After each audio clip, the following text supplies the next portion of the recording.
Good afternoon, everyone. It's good to see everybody here today. Thank you for coming to the 2020 Dalton Football Banquet. It's good to see everybody come out. Glad to have a crowd. Appreciate everybody wearing a face mask as they came in and so forth. Obviously, this year's been a challenge. It's been a challenge for everybody.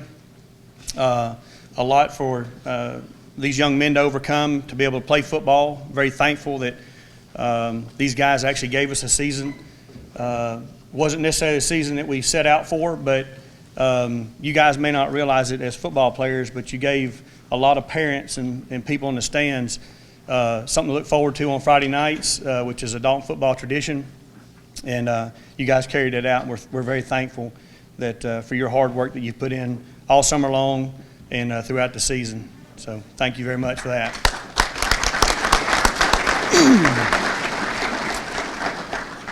I'm going to open us up in a prayer, and then we'll get right into the banquet. Dear Heavenly Father, Lord, we thank you for this day that you've given to us. Lord, just thank you for all the people here, for those that could not attend, for those that have had the COVID illness, and those that have lost loved ones, Lord. We lift all those up to you, Lord. Lord, we thank you for this food. We ask that you bless it and have it provide nourishment to our bodies. And Lord, we thank you for each and every football player we have here today. This event is about them. And Lord, we want to celebrate them in their season and their careers here at Dalton High School. And we just ask that your hand would be upon them as they go through their lives, Lord, and that they may be a influence and a blessing to those that they come in contact with. In Jesus Christ's name we pray. Amen. Would like to thank all of our sponsors that support Dalton football year over year. There are many of those sponsors. They're in the football program on our website and so forth. There's so many sponsors to thank that I won't take up your time today to do that, but if you will, please always visit those establishments that support us, whether that's a restaurant or a business and so forth. We owe that back to them for supporting our program. We're very thankful for our sponsors. A lot of people to thank. I'm not going to necessarily thank by name because I don't want to leave anybody out, but would like to thank those that helped set up today to make this happen. The cheerleaders, the spirit squad throughout the year, the Board of Education, our school administration, Ms. Stephanie Hungerpiller and Jeff McKinney are in the back over here. Appreciate y'all helping with all this. The ladies that handle the ticket sales, that is a massive undertaking that goes through every year, goes on every year, and I cannot thank them enough for what they do. Very, very unsung heroes there. That is a lot of work. We have Brandon in the back who does our live stream, is doing today as well. Our PA announcers, the radio announcers that we had, and the live stream announcers that we were able to get out there this year to help us out with the live stream. Appreciate them as well. The D-Tron production team, AOSM as our orthopedic staff, and Hamilton Sports Medicine for providing the trainer. I'd also like to thank my fellow quarterback club board members for all that they do during the year and their assistance today as well. One last thing that I'd like to recognize is after doing this role for the last year, I never had an appreciation for what the quarterback club president did or does, but I'd like to thank Mitchell Boggs and all prior presidents for their service to the quarterback club as well. Now, I want to kill Mitchell Boggs, but that's a different story. No, I love him. And I'd be remiss if I didn't recognize my dear friend, Coach Land, who is obviously no longer with us as football coach, but I'd like to recognize him for his many years of service to the Dalton football team as a player, as an assistant, and as our head coach. I think we owe Coach Land a lot of gratitude for his service.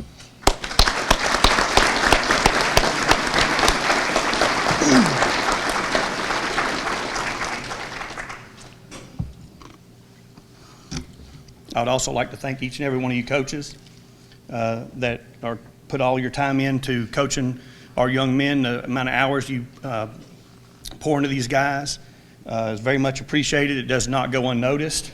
And we also would like to thank your wives for allowing you to do that. So we appreciate you guys as well.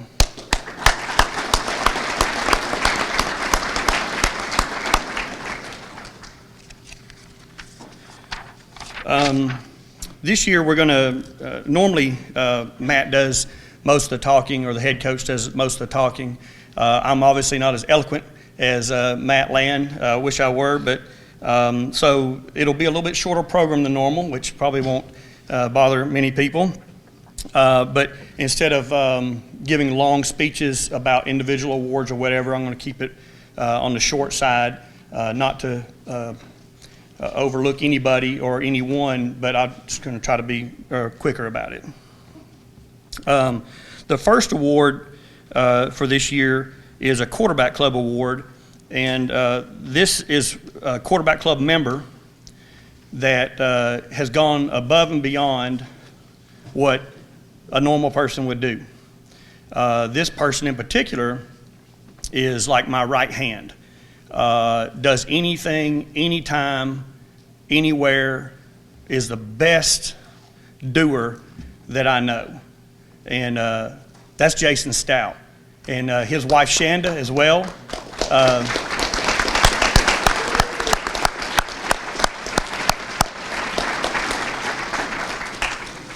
This award is called the Kelly Mccutchen Award, and it goes out every year, again, as a Quarterback Club award, as opposed to a player award. Jason, if you will, come forward, please. Jason is, I don't know if you guys recognize Jason or not, but he's a behind-the-scenes guy that just, he doesn't like recognition. He's probably going to come up here and body slam me for recognizing him. Thank you, brother. Appreciate it. Thank you.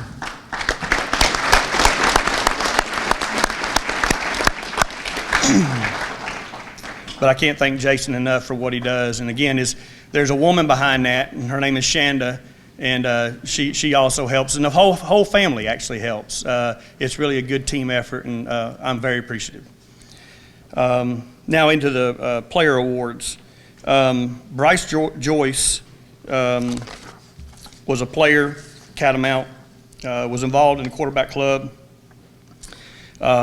He was a servant, and you'll notice that all these awards that I'm giving out today, they have a central theme, and that is service and being a servant, whether that's a servant leader or just being a servant, period, a behind-the-scenes servant as Jason. But that's the theme of these awards that I'll be giving out. Bryce Joyce, this award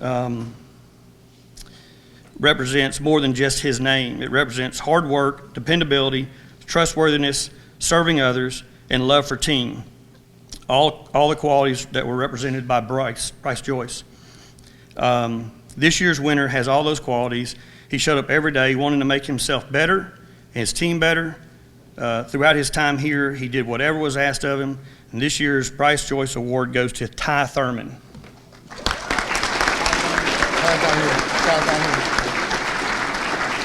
We'll keep it formal. We'll keep it formal. Okay.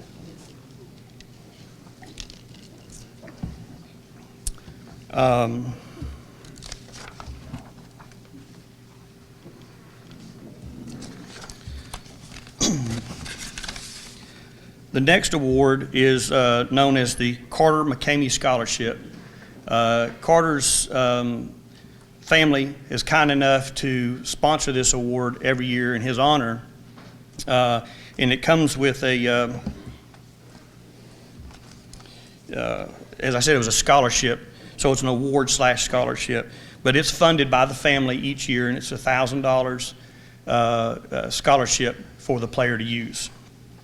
And so I didn't know any better way to say what had been said about this award in prior years, so I'm going to say the same thing that was said in prior years. Carter, in his own words, used these words to describe what he wanted this award to be about before he passed away. First, he said, "I just want my life to glorify Christ. I want everything I do to be a testimony of God's power and faithfulness. Sometimes I don't even pray for the doctors. God's in control of them. I pray for the people that my life is in contact with. I pray that they come to know Christ by seeing him in me, whether it be friends, family, doctors, or nurses, whoever. Secondly, he said, I have a great feeling about this, being his cancer treatments. He said, but regardless of the result, Christ must be glorified. That's my main concern.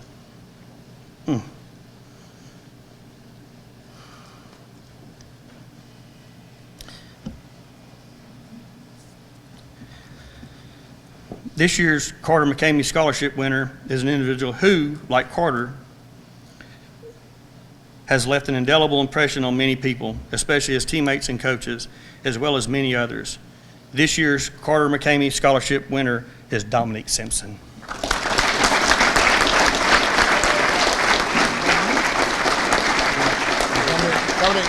Dominique.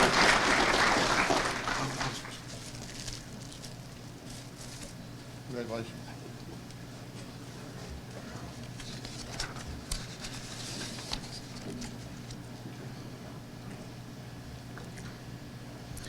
Our next award, which is the second year for this award, is named after George Farmer. Many of you who were blessed to know George knew he had quite a spirit about him. And this is also, as I said, a scholarship, and it's funded by Sam Fromm, his daughter, and Dr. Fromm, Sam's husband. We call this the George Farmer Underdog Scholarship. Most awards recognize some sort of accomplishment, such as greatness or a great feat by an athlete or an individual, but this award is not necessarily for that. Coach Farmer had an eye for the underdog. He really appreciated the underdog. He kept an eye on people on the sidelines, how they acted when they weren't playing, and he also looked kind of like for what I call the little guy.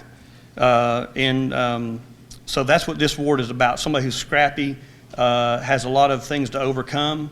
And this year's recipient of the George Farmer Underdog Scholarship is Josue Lopez.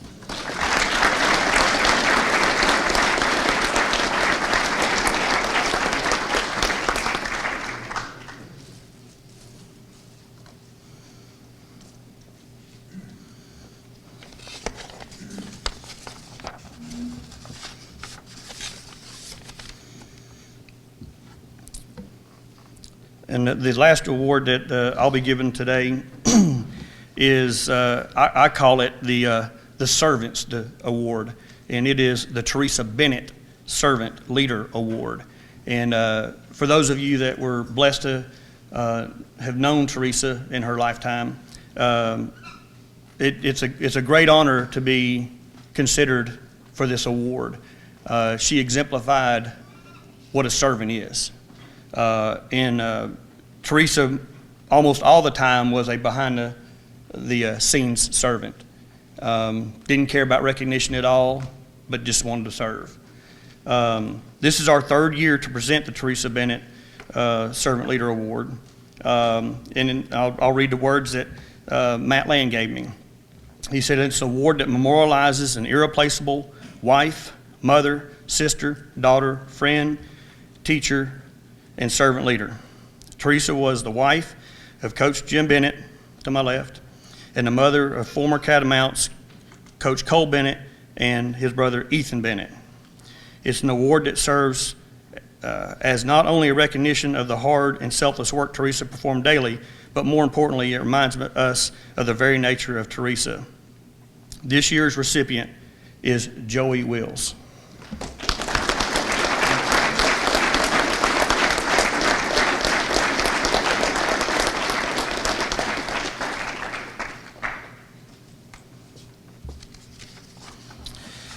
And with that, I'm going to ask Principal Hungerpiller if she'll come and present the academic awards.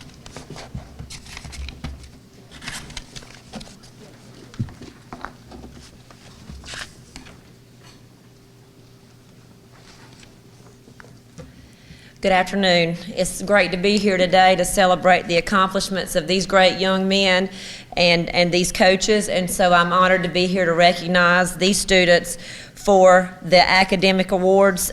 They have shown not only excellence on the football field, but also excellence in the classroom, which is a lot to be said considering how much time it takes when you play high school sports. So I'd like to recognize these young men at this time. As I call your name, please come forward. Fuller Vineyard.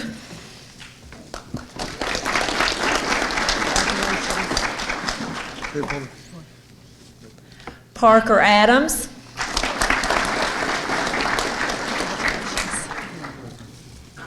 AJ Hernandez.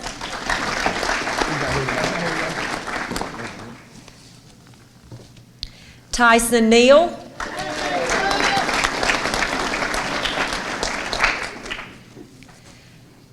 Congratulations.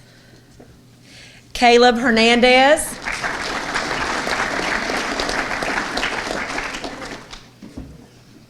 Congratulations. Josue Lopez.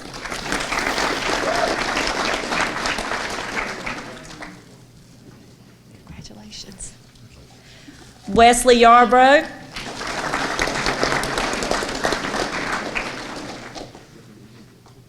Congratulations. Ever Calzada. Congratulations. And the highest GPA award goes to David Garcia.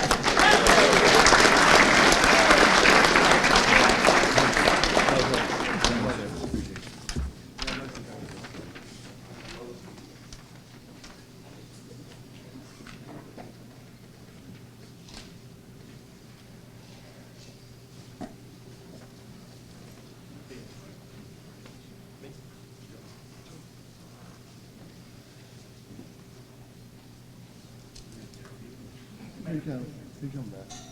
He come back.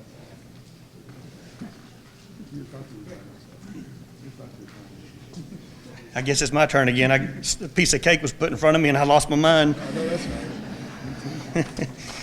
It's a good thing it wasn't barbecue. I'd like to introduce our coaching staff. If you guys don't mind, if you'll stand up as I read your name. Coach Jim Bennett.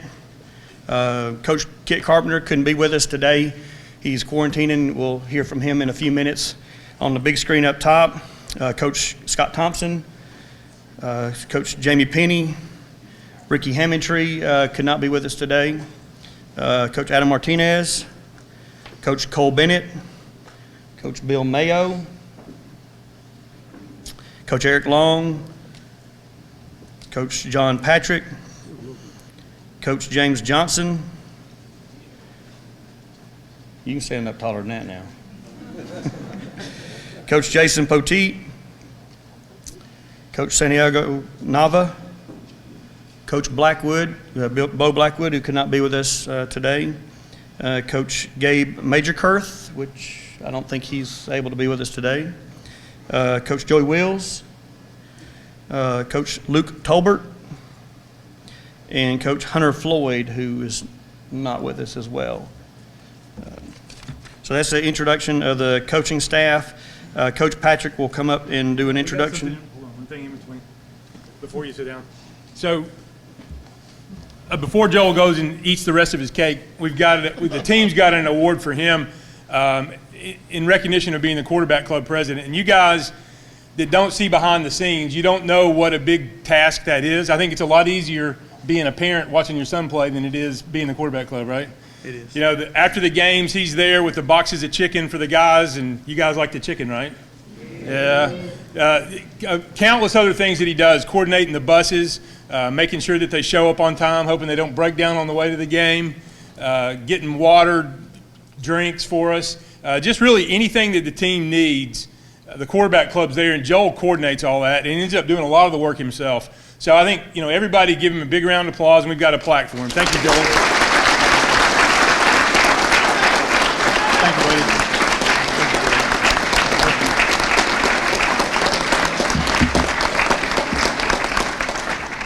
Thank you very much. I appreciate it. As the Teresa Bennett Award is, I don't do it for recognition. I do it because I love you guys. I love Dalton football. I grew up The McIntosh family took me to nearly every football game as a child. Wasn't able to suit it up in the red and white.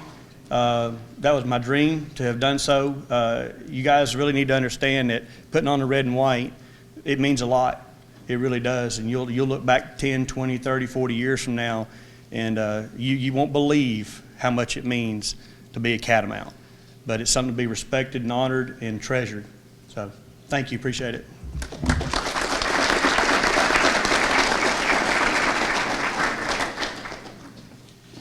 Good afternoon. My name is Coach Patrick. I'd like to talk about the freshman football team, freshman football season. First of all, hats off, thanks to Coach James Johnson, also to Bo Blackwood and Gabe Majorkirk for all their help this season with all things freshmen. The record of the freshman football team was a little deceiving this year. While they did play just about every JV game, we had 3 freshman games because of everything COVID. It was kind of limited. The opponents that we could play. Started the season with a loss to McCallie. At McCallie, it's always tough to win up there.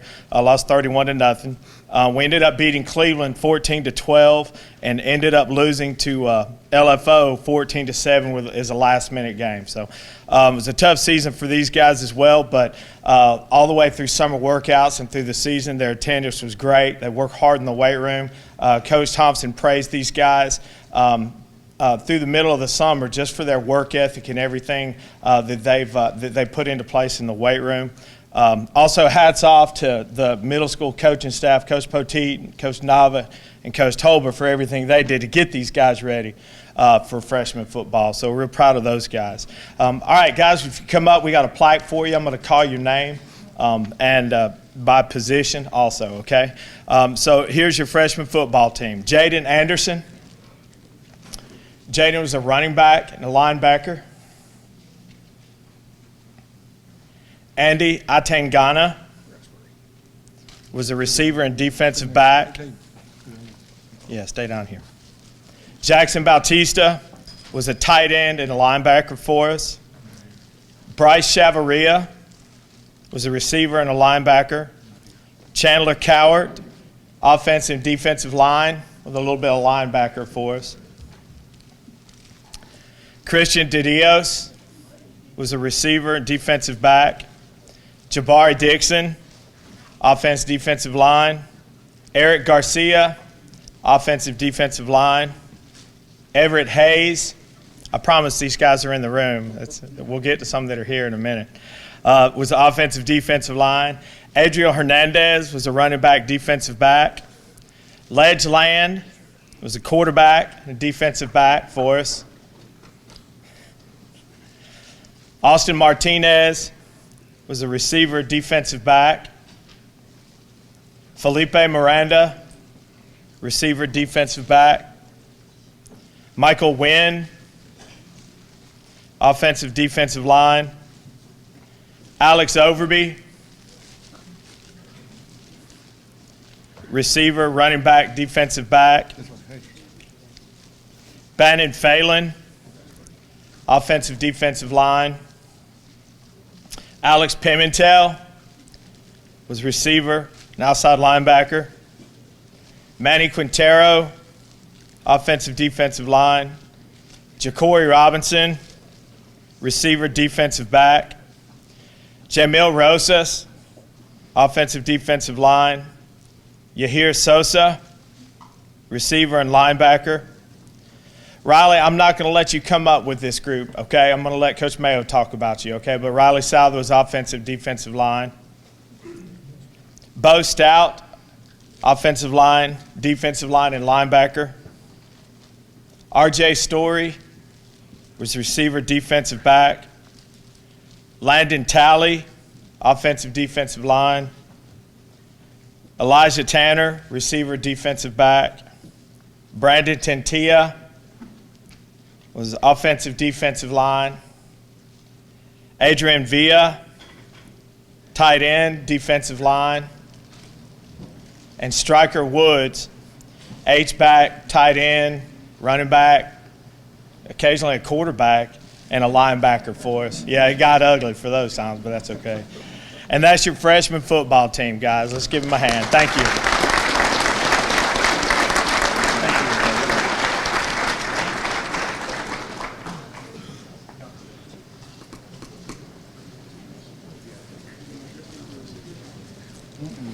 I have the honor of recognizing some very valuable people to the team that maybe a lot of these guys in here may not even know they know of their work, but they may not know them specifically. And that is the video crew that helps student-wise, and that is Talia Moore. She is here. Unfortunately, their awards did not come in, and so we'll be getting those. So please stand, Talia. Talia.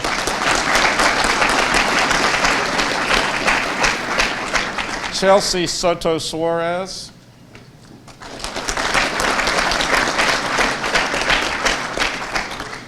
And unable to attend is Katia Zubia. She is watching online. But these girls put in extra effort when we were standing out in the rain. They were running the cameras in the rain. When they were up on top of the press box that Brandon Brown helped us get a little covering when we were under the rain and things. But they were troopers and really did excellent work. They didn't complain. They did whatever they needed to do. Not only at games, but they came to every practice and videoed so that we would have all the film that could help these guys do the best that they possibly could. And just very thankful for the work that they did. They were really, really hard workers.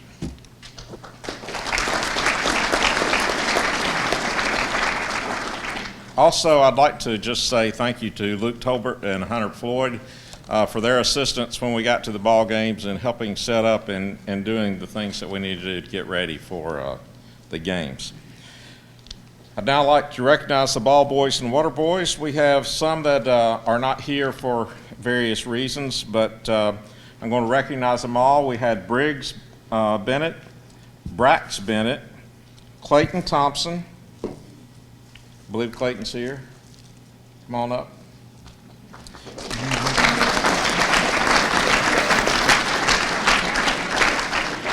Congratulations. Jack Martinez, Cross Land, Knox Carpenter, Jayden Poteet, and Ethan Long.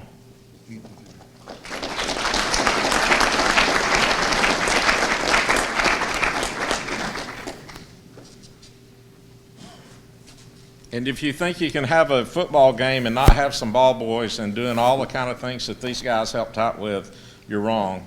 They had more fun, but the things that they did are very essential. And we are very thankful that our Catamount program allows us to have our families involved and to accept those, embrace them, and let them help us out how they can. Thank you.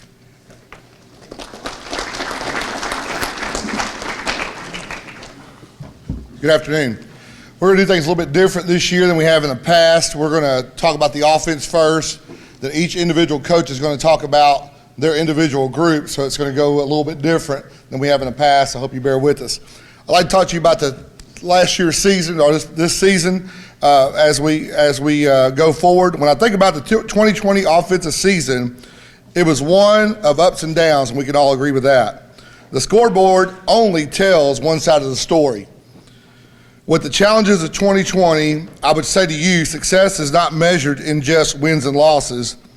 While the record was not the one we wanted or prepared for, it does not define who you are as a player, who you are as a team, as a coach, and definitely as a school.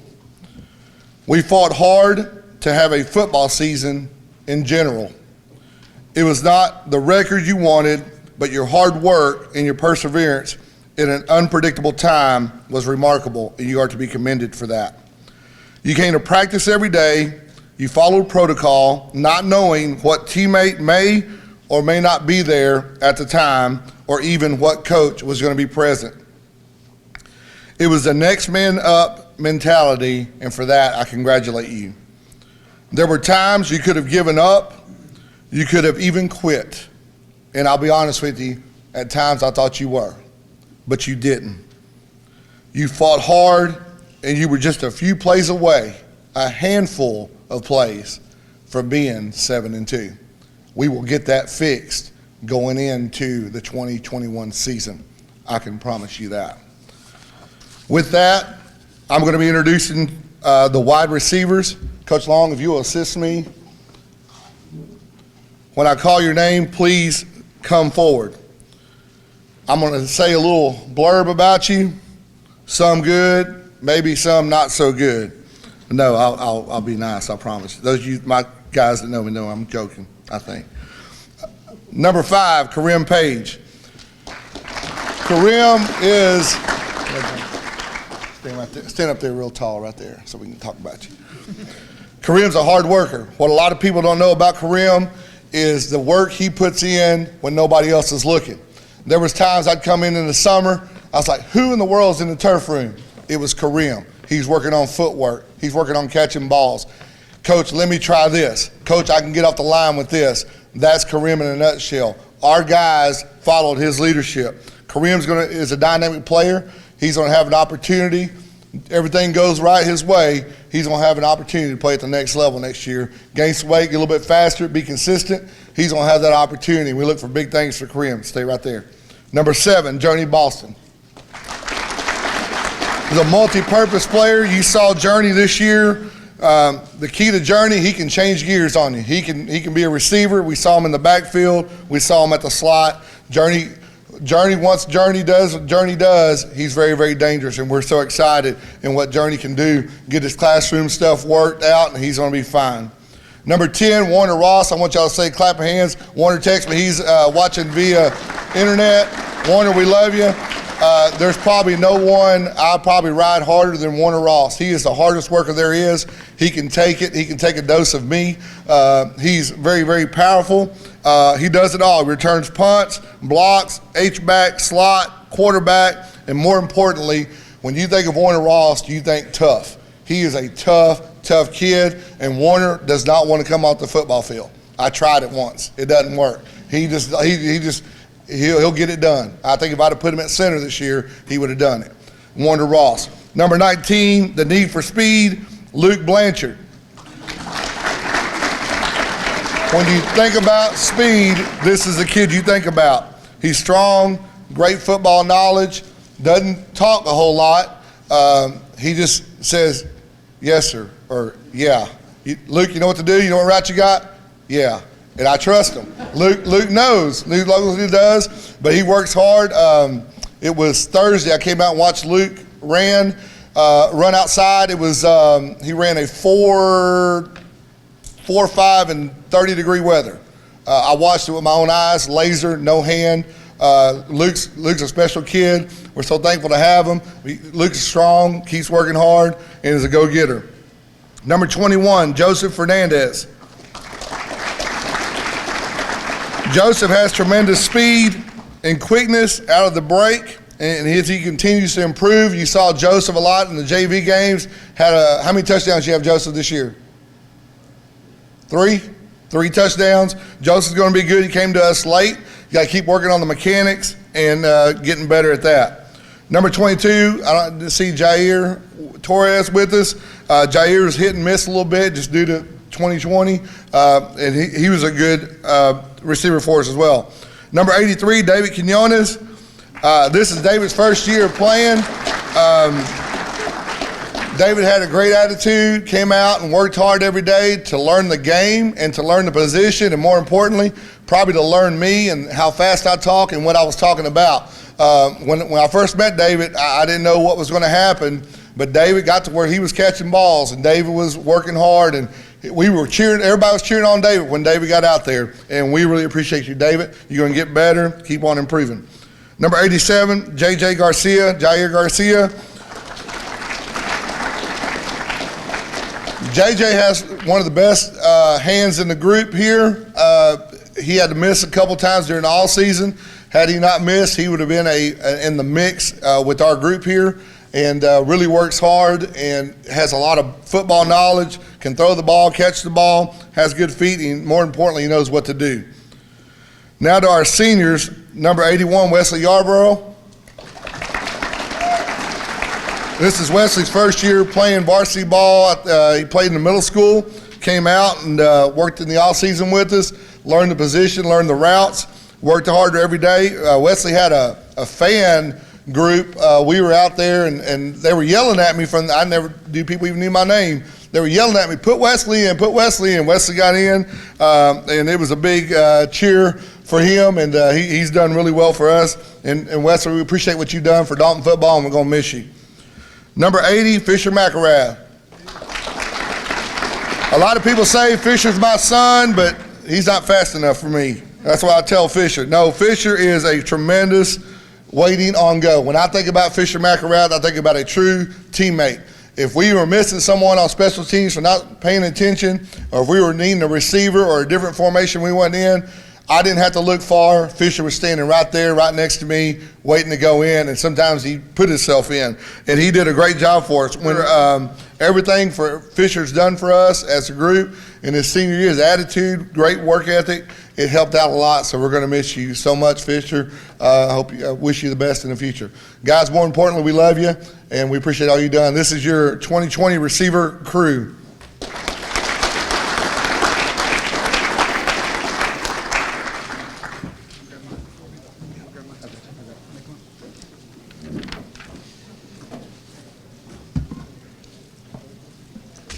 My name's Coach Long, quarterback coach here. And luckily being the quarterback coach is you don't have that many kids to get to know, and you can really build a relationship with those guys. And I'm going to go youngest to oldest for mine. The first kid, Parker McClure. Come on up here, Parker.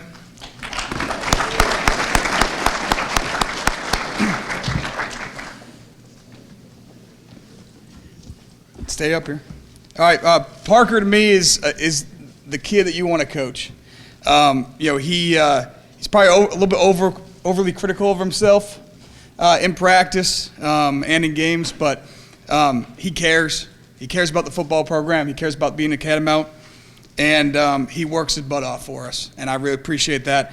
He works on his own. Everything I tell him to do, he tries it at home, and he works, and he's probably got better than any other person I've coached in a year from the beginning to the end. So I really appreciate that. Improves every day. Excited to have you back this next year.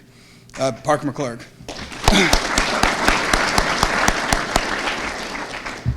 My next and last one is Ashton Blackwell.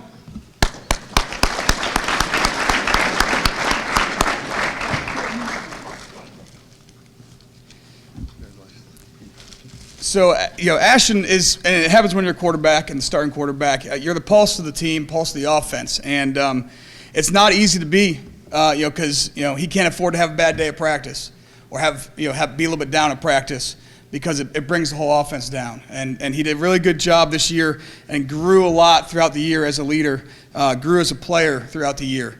Did a really good job for us day in, day out, toughed it out. Had some nagging injuries with his legs, his feet, some turf toe stuff, which is hard. It doesn't sound like it hurts, but it does. And he did a really good job for us. Really excited to have him back and help us build this offense up to where it needs to be. Ashton Blackwell. Thanks, guys.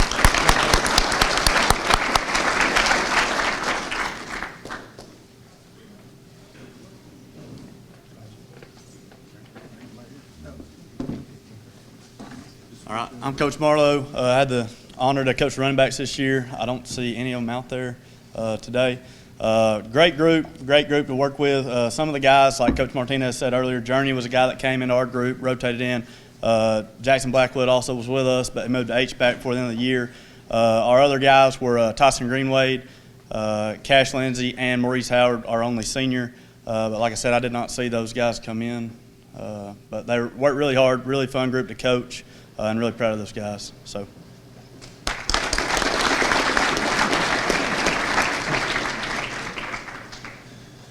All right, so I'm going to talk a little bit about offensive line, and Cole Bennett and I coach the line together, and so we're going to divide up the guys. I'm going to talk about the centers and guards, and Cole's going to take the tackles and tight ends. Just a little word about our group this year. It's probably the most unique season I've ever had, and I've been coaching for a long time with an offensive line group. We had zero experience coming in the year. Every starter and guy that played in the rotation in 2019 graduated. We had 7 or 8 guys that played, and they all graduated and went on. So we were coming into this season, we knew this as we were going through 2019, and we were counting on spring practice and winter workouts and summer workouts and all the things that we needed to do to really develop this group. And unfortunately, as we all know, all that stuff got wiped out. We didn't get to do hardly any of it. I think we went back to work sometime in June. So we were really starting at ground zero with these guys. And to their credit, they worked really hard. And on top of it, we played – I've been saying, I think the region we were in previously with Harrison and Sequoia and those guys, those teams were better teams. This region had much better athletes. I think we counted up 7 or 8 D1 defensive ends, and I'm talking Power 5 guys, SEC, ACC, defensive ends and linebackers that we played against. And being an offensive line that 2 years ago we were 300 pounds plus with about 5 of those guys or 4 of those guys. This year, I think our biggest kid was Charlie at 270. So we were at a real physical disadvantage, height and weight-wise, but they fought all year long and continued to progress as we went through the season. So Cole and I are very proud of their effort and how hard they played and didn't give up. Unfortunately, we were able to play a lot of guys. We had 3 seniors that played until Ricky got COVID. But we had 3 seniors that played quite a bit, but we also had a group of underclassmen that played a lot. So going into 2020, we got a group of kids, or 2021, we've got a group of kids coming back that will be ready to play. So first thing I'm going to do is just recognize the guys that aren't here. Isaac Medina played center and tackle for us this year. He's not able to be here today. Edgar O'Connor is a sophomore, young guy that we're counting on, hopefully to get himself into the rotation next year. Kevin Pacheco, same way. We'd like to get him into the rotation next year. Unfortunately, Ty Thurman, one of our seniors who probably would have been in the rotation in 2019 if he hadn't gotten injured. He had a wrist injury that kept him out most of the year. Ty's not here, but he did a good job for us. He's probably the best run and hit guy we had. Just being able to pull, and we did a lot of pulling with our as we developed through our offense this year. Being able just to run and hit somebody, he was very good at that. Jacob Meza is another sophomore that couldn't be here. Rodrigo Pena started out the year with us. I think his family had some COVID issues and some other things going on, and so he didn't finish the year with us, but he's planning on coming back next year as a senior. And then Cody Guzman, and Cody's a young man that was with us, and his family moved to Southeast, but we want to recognize him because Cody had the best attitude of anybody on our team. Just was all happy to be there, worked hard, maybe wasn't the ideal. When you looked at him, you didn't think he's a super athlete, but man, the kid always worked. So now I'm going to talk about the guys that are here. Start with the young ones first. Riley Souther, who's a freshman. Riley played quite a bit for us this year at center, and I believe he's the first freshman since Watts Dantzler that played in varsity games on offensive line. That's a big accomplishment to be a young guy and get thrown into the battle with the older kids. So we're looking for Riley to really work hard this winter and be ready to be a full-time player. Giovanni Montelongo. Gio, are you here? Gio played guard for us in the JV games. Started every JV game, did a really good job. He's another guy we're looking to develop and get into the rotation. Jackson Franks. Where are you, Jackson? Jackson's another one of our JV guys that, looking forward to him working hard this winter and seeing what he can do next year. And then the last one in the group that I'm talking about is Grant Halverson. And Grant's a great story. If you want to see somebody that worked himself into a starting position, it's Grant. When he was a sophomore, he's obviously had the benefit of growing some, but he really got in the weight room and worked very hard. He played JV for us as a sophomore and was just one of the guys in the rotation. And as we came into this year, it was obvious that Grant had been working very hard, and he developed and worked hard in practice and ended up becoming a starter and was one of our top guards this year at the end of the year. So that's the centers and guards, and Cole's going to talk about the tackles and tight ends.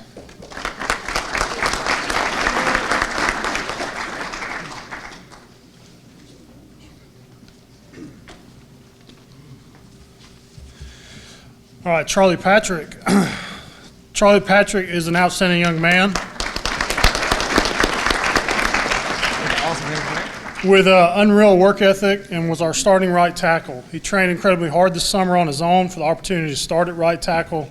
His form and ability improved throughout the year, and with a number of games against some of the best ends in the state now under his belt, we expect, and I know he expects, great things for next year. Nick Cowart, he is not here. He played left tackle and left guard for us. We look forward to having him back next year. And then Damian Vital, he played, started out at tight end and ended up moving to left tackle. Very athletic kid, but he's not here today. We look forward to him playing again next year with us. Angel Carrillo.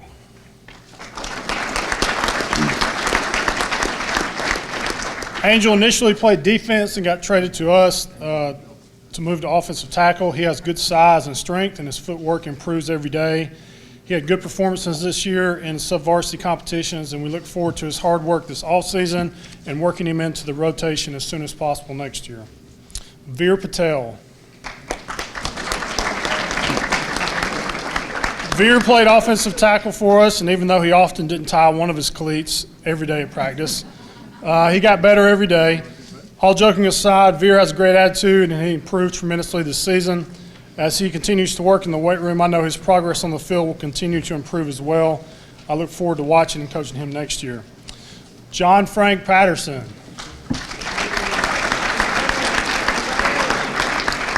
Jay Frank Vickus, he played tight end and unfortunately had to battle a bunch of injuries off the field and during this season. He has all the intangibles that you can want. He has good size and hands and speed that improve throughout the year. I know he's prepared to work hard this offseason, and I know his parents have plenty of steaks lined up for him to eat as well. I'm very excited about getting him on the field this season and on a consistent basis and utilizing his unique skill set on Friday nights. Anderson Jackson.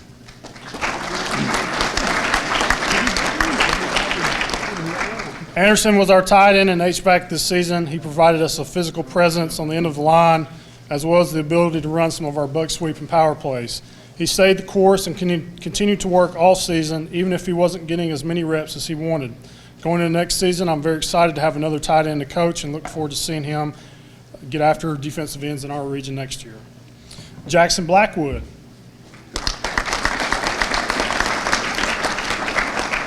Jackson battled some nagging injuries this past season, but saw time on special teams and at H-back towards the end of the year. I actually named the H-back position Herbert for him when he got in, which he enjoyed that naming, and he seemed to get ownership from it. Jackson has continued to work hard in the weight room and focus this offseason, which I know he will do, and I feel excited and confident about his ability to be our H-back next year. To our two or three seniors, Ricky Sandoval.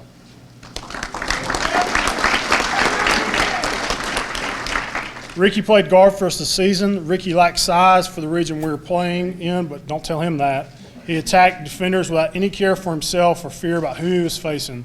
He would throw his body into defenders, and it was something fun to watch. Ricky always took coaching and was eager to do it correctly.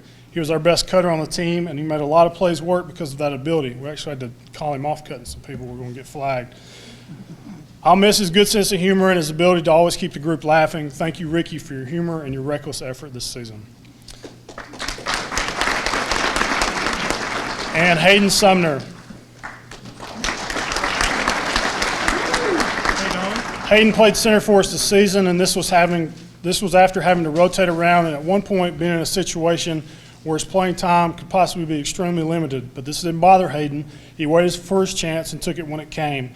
He worked to be consistent in his play, and it showed. Hayden gave us everything he had. In a region where we were outmatched physically in every game, he never backed down and took it to whoever he was facing. I'll miss our soccer conversations, and I know Coach Mayo will miss those as well. Thank you, Hayden, for your effort and dedication this season.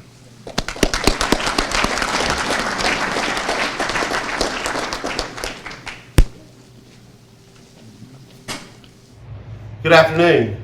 Let me first begin by apologizing to you for not being with you today. Unfortunately, we're at home in COVID quarantine. This is probably the most excitement that we've had since we've been at home, getting everybody ready to film this. As we look back at this season, I think we can all agree that it was an interesting season, one that would certainly be full of disappointment if we just simply looked at our record. We knew we had to replace some guys coming in that were good players for us last year. We felt like we could do it, but we knew that we had to get them ready to play. Unfortunately, the first game of the year, those guys realized how much they needed to do to get ready to play. And I will say from that point on, the guys worked hard at it. They continued to work in the face of adversity. We didn't have anybody over 230 pounds that played for us. But that didn't stop them from working hard, playing with tremendous heart. Even when times were tough, they never quit. I couldn't be more proud of a group of guys than I am of these kids that played for us this year. At this point, I'm going to turn it over to Coach Thompson. He's going to start with introducing our defensive players. Coach Thompson. Coach has got it. Okay, I'm going to start with the outside backers. We had a unique group of outside backers. I moved from outside backers to freezing corners, and Coach Carpenter took over. He couldn't be here.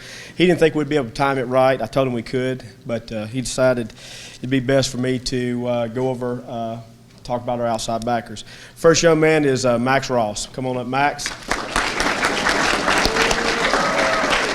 There is never a dull moment with Max. Okay, I have to ask Parker sometimes to tell me what he's talking about and different things he's doing, but he worked his tail off. We moved to a different defense this year. We went to a three-man front, still had our two outside backers, and we adjusted some things. He was able to pick up on that very fast, did well in the JV games, and next year through the weight room, he should have a chance to play. Just stay up here for everybody else, okay? And I'm sorry, but I always mess this young man's name up, Jair Jacobo. Come on up. Jairo. I've called him Jairo, Gyro, Oho, everything. Okay. This young man has the best work ethic of anybody you're going to find. He also is kickboxing. He'll run from our practice to his other practice. He won't get in the car with you. I've tried, and he runs. His work ethic is unbelievable. He is going to. When we move from defense we've moved from previous years, he had to learn how we were working about the different assignments. He caught on to that, and he's going to get a good chance in the weight room to prove his worth. Next is Austin Davis.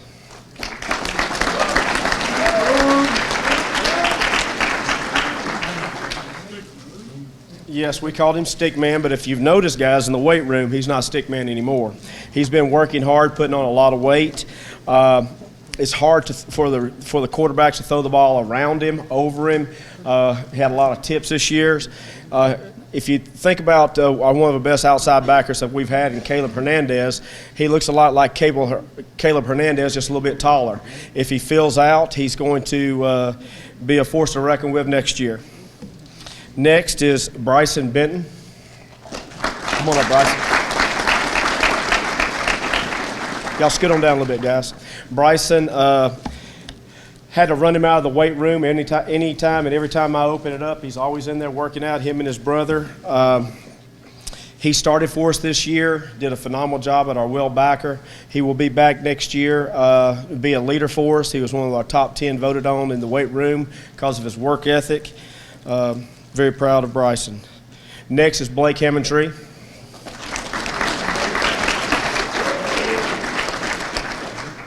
Says a lot about Blake Hammondtree. He started off at free safety this year, and when some things happened to being sick and COVID, he came to me and said, Coach, I just want an opportunity. You think, can I move to outside backer to help the team?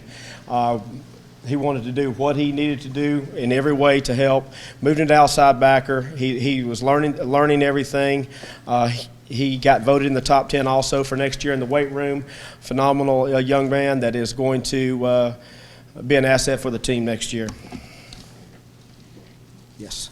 Next, Parker Eichholz, please.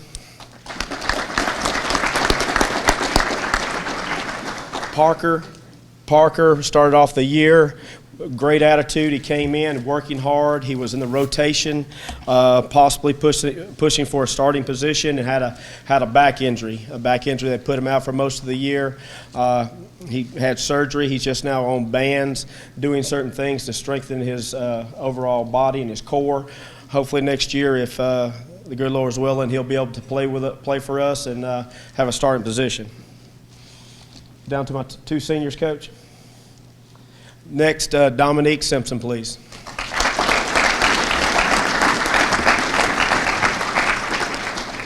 Dominique started at inside backer. You can step right over here, big man. He started inside backer, and through some things that we needed, we moved him to the outside backer position. He's a leader in every way in his work ethic. Not many people do this, but as seniors, we let them stay down. If they're not in the starting rotation, we keep them down with us. They don't have to go through scout team. But this young man right here was a running back. He did everything he wanted to help the team. Scout team, he ran the ball to give us great effort. Great team leader. And last, Caleb Hernandez. Tayden. Not last, excuse me. Caleb Hernandez started for us for 3 years. Got a picture of him when he first started, as a freshman. He looked like Stickman, but a smaller version of Stickman. Worked his tail off, one of the leaders in the weight room, one of the leaders on the field. Offenses had to make sure they were scheming away from him because of the effort that he was giving at Sam. He played Will, he played Sam, he played free safety as a sophomore, a phenomenal young man. And last but not least, Tayden Benton.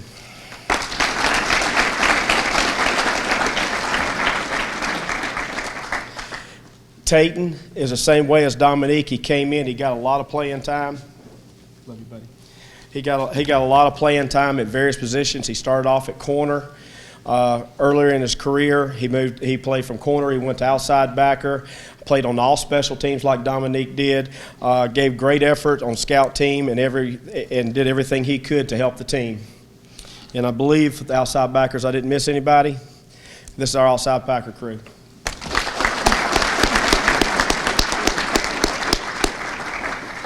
Next, I'd like to talk about our free safeties. This year we did something very unique because of going to a three-man front. We were able to, I went away from the outside backers, with the corners, and I was working with the frees and the outside backers because of the stemming we had to do, so that the outside backers and the free safeties spent a lot of time together. First of all, I would like to talk about Israel Sora, please.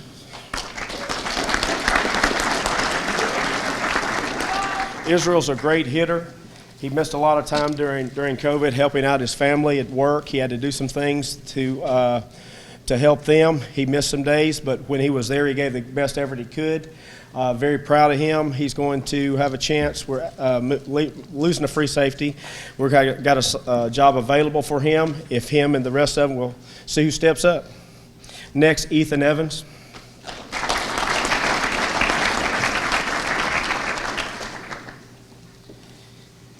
Ethan moved in with us, I guess, right in August. Learned a lot of football, a little bit different than what he was used to, especially the way Coach Carpenter schemes things and the way he adjusts with the free safety. The free safeties have to be very knowledgeable in what they're doing.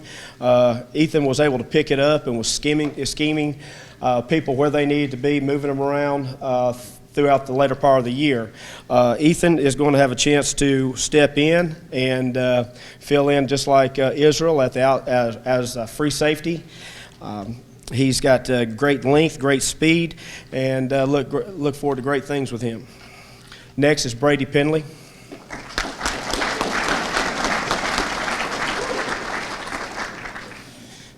This is Brady's second year playing for us.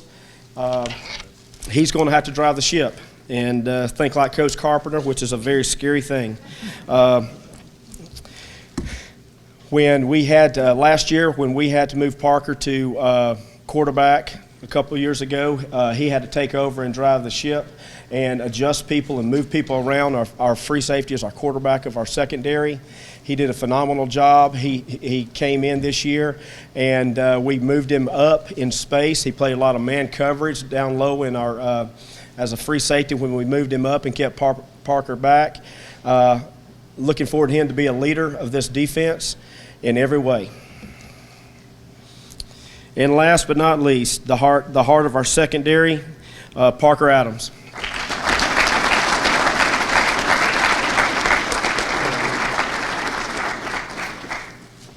right here. It's hard to talk about Parker. Parker got thrown in as a sophomore. I looked at a picture. I sent his dad a picture of him when he was a sophomore and he had to start. I think it was about 125 pounds soaking wet. He had to learn from our other safety to try to put him where he needed to be. Through those 3 years, these 3 years we've had him, he's been a phenomenal leader on and off the field. Always at workouts, always trying to communicate and get everybody in the right position. And the scary part is he thought like Coach Carpenter. And Coach Carpenter is a Rain Man in every sense. He thought like him. They could go over there and talk about certain things about, what can we do? What would we do if this happened? What would they do if this happened? Well, we would try it, and half the time it'd work, and they were on their same level. And I'm a little bit lower smart-wise, so I couldn't get in the conversation with them. So I had to pull them aside afterwards. I'm one of those guys that got to see it, hear it, do it, and they could talk and communicate and visualize it, and it was phenomenal to see those two work. But he was a leader of our secondary for the last 2 years, playing for us for 3 years, and really going to miss him. And this is our free safety crew.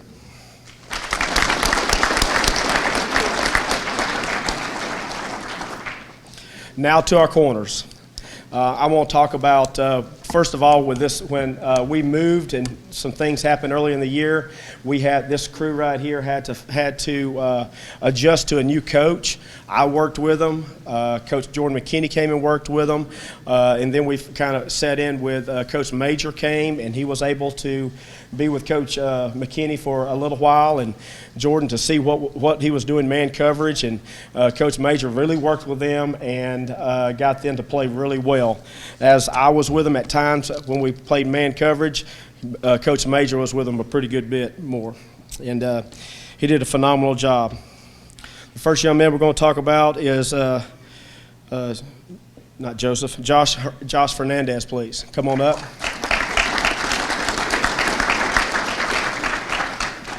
This young man, when he gets confidence in himself, he's going to be a very, very outstanding young man. You could tell that he knew when he made a mistake, he'd put his hands on his head, and he knew it. But he's got to, as a DB, you got to have short-term memory loss. You got to move on and go to the next play, and you can't let the play before it affect you. He has an opportunity to step in and play next year if he works hard, and we're expecting him to do that.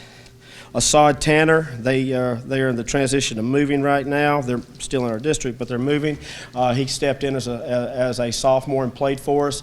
Would have got a lot more playing time if it wasn't seniors in front of him.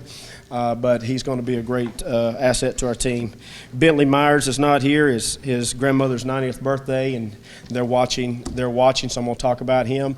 Bentley had a chance to step in and play early. Things didn't go the way he thought it was going to, and he readjusted. He went to the scout team, and he really worked his tail off. Through that, we rewarded him and put him on special teams later in the year. He's going to be a senior, and there's a spot open as a corner that I fully believe he should be able to take that position or at least compete for it. In our last two, I'm going to talk about A.J. Hernandez first. As a senior, he's not able to come because his brother has COVID, but he's watching on TV right now. AJ, a phenomenal young man. When he gets out there, he's goofy as he can be, but when it comes time to play, he plays. He's a hard worker. He's dedicated, and he got that way through his dedication in the weight room and wanting the best for his team. I love him dearly. I wish he was here. And AJ, I miss you. And last is Fuller Vineyard.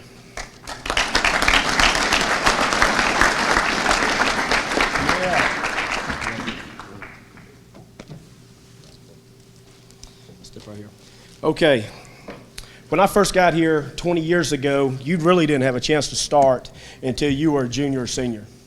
Nowadays, we got people coming in and stepping in as sometimes freshmen, sophomores, and juniors. This young man came in, and he was about this big, okay? He worked his tail off. And honestly, he surprised me as we got back into the routine of working out and back doing some football things during June. He worked his tail off for 3 or 4 years, freshman, sophomores that are listening, he just waited and waited and worked and worked, and whoever he went against through his freshman, sophomore, and junior year, he tried to work on his craft and get better.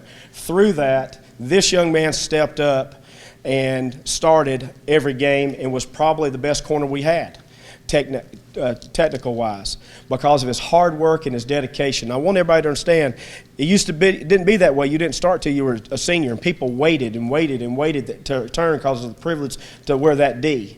That's what this young man did here. I'm very proud of him, and this is our corners.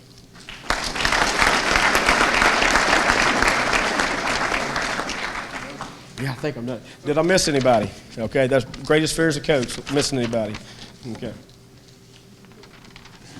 All right, I'll be talking about the inside linebackers. After spending the past 3 years with the defensive ends, I got the opportunity to coach these guys this year.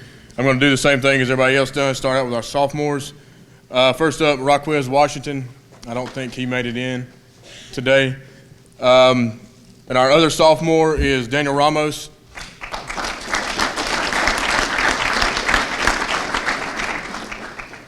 I hate that Daniel lost his offseason this year due to COVID, because when he did come back, he made a name for himself. We even had some of the offensive coaches kind of asking who he was.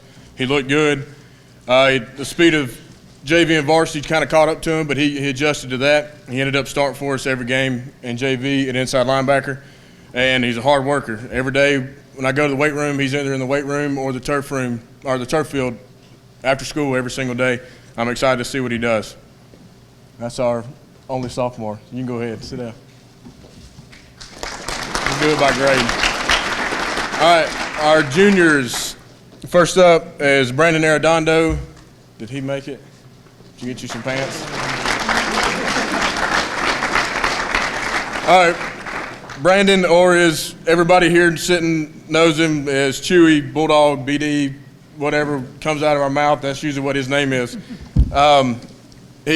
His name, it goes along with what he does. He's a utility man for us on defense. He's played defensive line, defensive end, outside linebacker, inside linebacker. We got to teach him some coverages now, and he can cover it all. His value on our defense is outstanding. He can play anywhere. He's a madman on the field, and my God, you're going to know it if he hits you, because he's coming full speed. He's beyond coachable, does whatever we ask him to do. Next up, our other junior is Brock Johnson.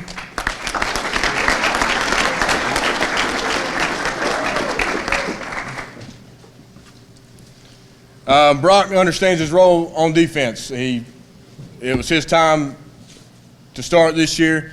We went to a different defense. Times we were playing one linebacker, two, maybe three. Brock understood where he needed to be and when he needed to be in there.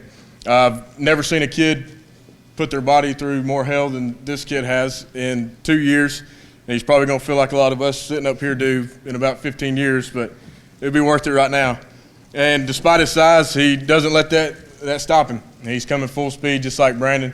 He's lining up, like Coach Mayo said about the defensive line. We played some horses on the offensive line too. And despite anything else, Brock gave us 100% effort every single play. All right, and that is our junior inside linebackers.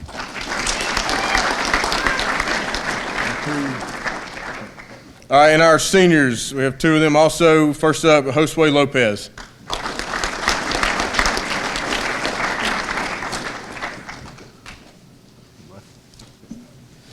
Josue, not just on defense, but he understood his role on the team as a whole.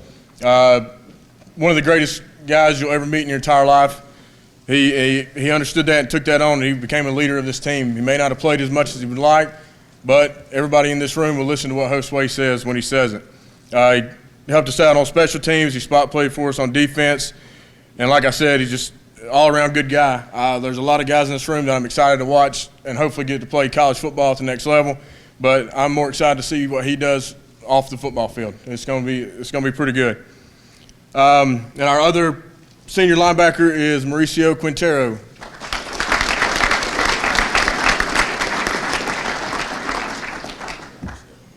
Mauricio will get his feelings hurt if I say Brock played injured and don't say that he did too, so I have to throw that in there for him. Unbelievable what this kid did his turnaround from his track record the past few years, his attitude, the way he played, his dedication. You go down the list, he checked off every one of them, a full 180 from where he's been in the past. Ended up being the second leading tackler on our defense. Changed positions due to injury, just had surgery again recently. And like I said, you can't say enough about what he did from where he came from to where he was now. Don't think he ever missed. He was there in the weight room every single day. And if you know Mauricio over the past couple of years and how he's kind of been with us, that's astronomical for him. He's another one. He's one of the guys in this room that I hope he gets a chance to play at the next level, because I would love to see him watch him keep on playing. All right, and that is our inside linebackers.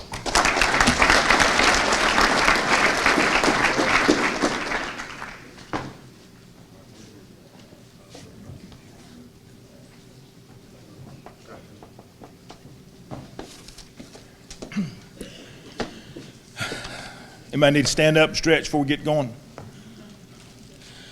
I'm going to, said we are going to do this short. Everybody's got long notes. This is all I've got. I'd like to introduce the defensive line. At one time, we were down to 6 players. This was a very physical region. I was talking to a good friend of mine yesterday, and he'd coached on the college level and he coached on the high school level. And he said, you know, one of the things that he said, I can't get over, he said, how big these guys have gotten. And I said, you're not telling us anything. I said, you know, when we started watching film with the people that we were playing this year, we'd look at their offensive line. I said, well, those guys don't look too big. And then we started looking at their weights in the program. 275, 280, 310, 315. They didn't look that big because they were all the same size. So there was a big size difference. But I showed my age, and I thought I was doing good. I said, you know, guys, we've got to have that Tom Petty attitude. We won't back down. And they all looked at me like, who are you talking about? So the age discrepancy is catching up on me. We had one 9th grader that played this year, and he's not here today, Manny Quintero. Manny had a big body, and we got down to a situation where we had to use him some. And I hope Manny gets his grades taken care of and he'll be with us next year. But he's a wide body and we can use him. And I'm going to go by grades. David Brock. These are my 10th graders. David probably improved as much as anybody out there. He's learning the game. He's very coachable. Nobody's ever going to accuse David of being fast. But David is always around the football. Had a good year on JV and get a little bit stronger this year and have an opportunity to compete. Adrian Hernandez.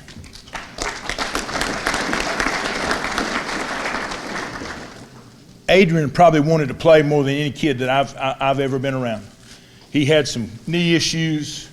Job, Adrian. He had some knee issues that were lingering from last year, and it really slowed him down. But he had surgery in the middle of the season and came back. And I said, he's got a great attitude and got a lot of want to. So I'm excited to see what happens in off season. Did Raul show up? Raul Ortega was another 10th grader in our group, played JV. John Ridley is not here tonight. John's watching. I'm going to tell you one story about John. John was always good to ask questions.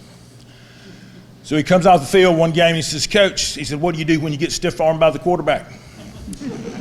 I said, 1, you hope nobody saw it, and 2, don't tell anybody. John got a lot of playing time this year as a 10th grader, and I told the other coaches before we got started, John was not in what I consider the playing rotation to begin with, but I said he'll play before it's over with. And John got a lot of reps and got better as the year went on. So I'm excited about John coming back. And then is Christian Vargas here? Bull didn't make it tonight? Okay, all right. Those are my 10th graders, okay?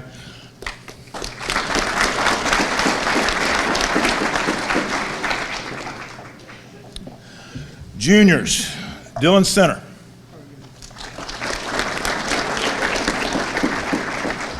Dylan got a lot of playing time this year. Dylan's got a mean streak that we didn't know about. You know, we talked in teaching technique. Congratulations, Dylan. everybody plays with hands now. And there was a couple of times that Dylan actually had his hands in the guy's throat, and I kind of liked it. So, again, looking forward to Dylan having a great year. Dylan's, again, he was beat up. And when you see here, we gave up probably 50 to 70 pounds a man every time we lined up against somebody. But again, they didn't back down. So I'm looking forward to Dylan being back. Late season acquisition, Hezekiah Duncan.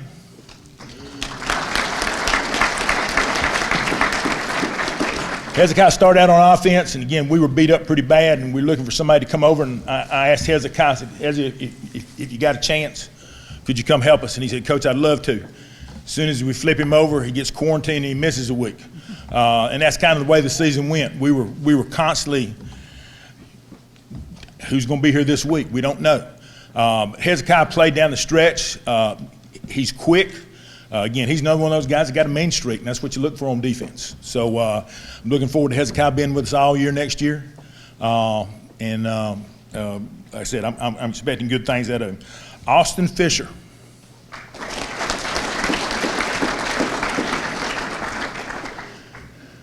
Fish got voted the best hair of the bunch.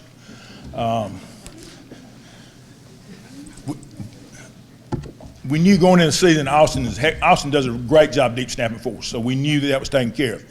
He had not played a lot of position. He missed some time the year before with the knee, and his freshman year also.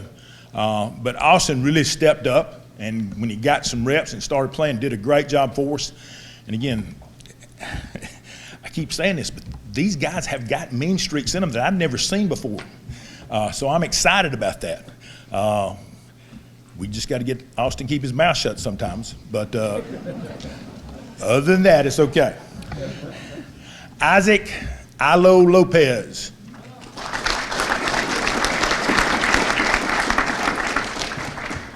You have J-Lo, we have Alo.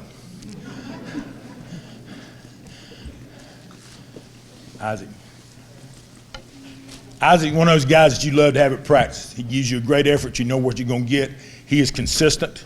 We got to put some weight on him. We got real excited in the year when we're down there working with the offensive linemen, and Isaac actually put a move and developed a move on pass rush. We'd never seen that before either. So everybody got excited. Again, we got to get some weight on him. Other than that, what you see is what you get. This is a great group, and again, look forward to having these guys back next year. Here's my juniors.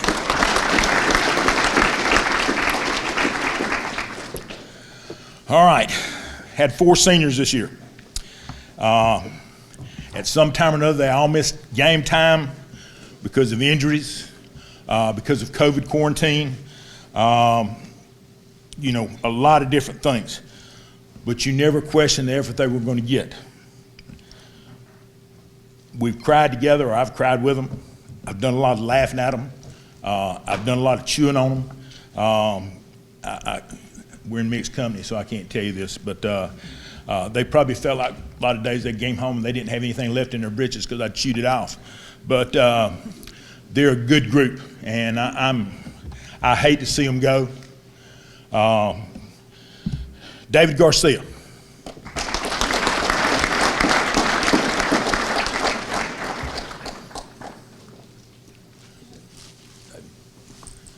We knew David did basic training this summer. Was gone with the military, and we didn't have any question about when David came back. He was going to be in shape. We weren't worried about that. We just didn't know exactly where he was going to fit. We knew he was going to play. And, David played outside linebacker, he played inside linebacker, he played 2 or 3 different places. But we lined him up at defensive end, and he never missed a beat. And, again, did an outstanding job for us as a senior leader. Coy Gray.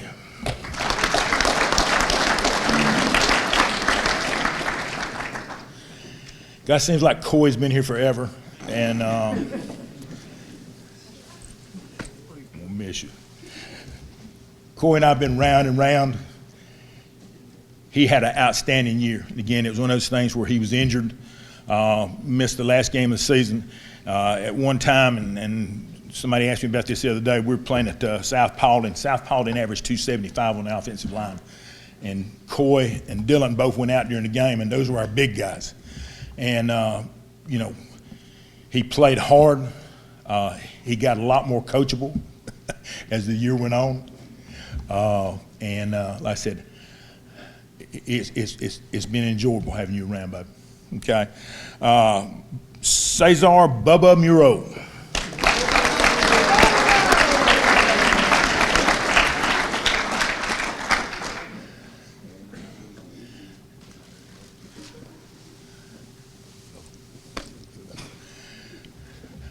Now, you could tell by the reaction, everybody likes Bubba. I like Bubba.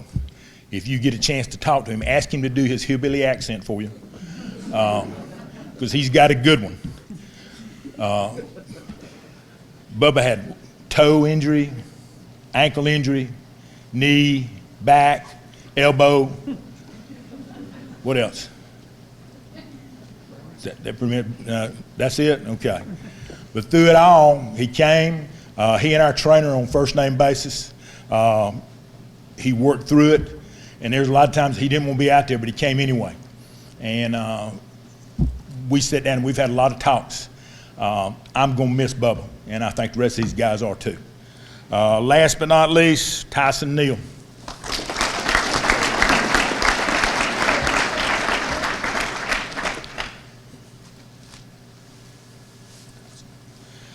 Tyson impressed everybody this summer with his work ethic. Coach Carpenter, he said, we're going to find a place for him to play. He said he's going to play somewhere, and he did. Now, Tyson looks like he's put on a little weight since football. But a lot of nights he lined up at defensive end, and the guy lined up across from him weighed 280, 290. Tyson, soaking wet, probably weighed 185. But we understood, or they understood, we had to be on the move. They played great technique. Tyson, once he figured out that guy wasn't going to eat him alive, after the first or second snap, he played very well for us. All these guys rotated, and I can tell you they played defensive end, they played defensive tackle, and they played everywhere. But they were a great group to work with. Again, had a lot of fun with them, and I'm going to miss this group probably as much as any group I've ever had. But this is our seniors.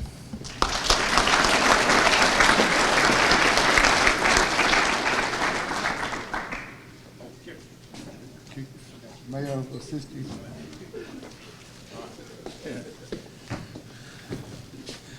I'm the unofficial kicking coach too. Jack's not here. Jack Martinez is the kicking coach, but Jack couldn't be here today, so I'm filling in for Jack.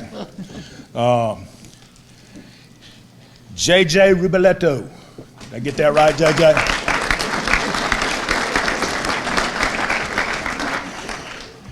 JJ's an athlete. Now, he keeps telling me he can catch it and he can throw it. I hadn't seen it yet, but he says he's an athlete. Hey. We knew he's stay right here. We know he's ambidextrous because he kicked one ball with his left foot last year on a bad snap. He saved our bacon by being able to kick it left-footed. He's got an opportunity. Again, we've been very blessed over the years with kickers, and JJ's another one of those good ones. He's got an opportunity to do something next year. Punt and kick, kickoff, handle it all. So excited about having him back. Pepe Lara.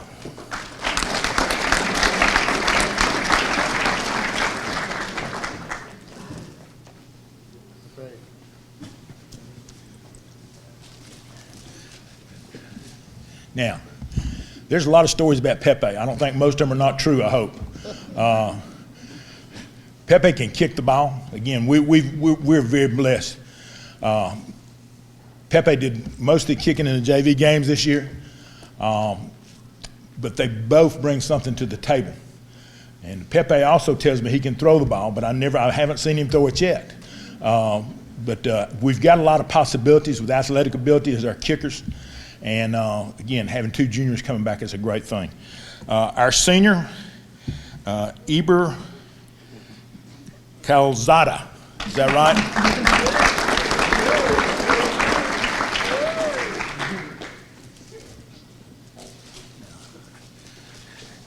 JJ and Pepe recruited Eber. They didn't want to be Pancho and Lefty, so they're now the three amigos. Yeah. These guys had a great time at practice. They're Coach Mayo's favorite people. Coach Mayo kept trying to get them to go kick the ball in the street and dodge cars. But they work really hard and they have a good time. And again, Eber, we're so glad that you came out and stayed with us. And again, you're welcome to come back and hang out with these kids. If they can't find a third kicker next year, you can come out and hang out with them. All right? These are our kickers.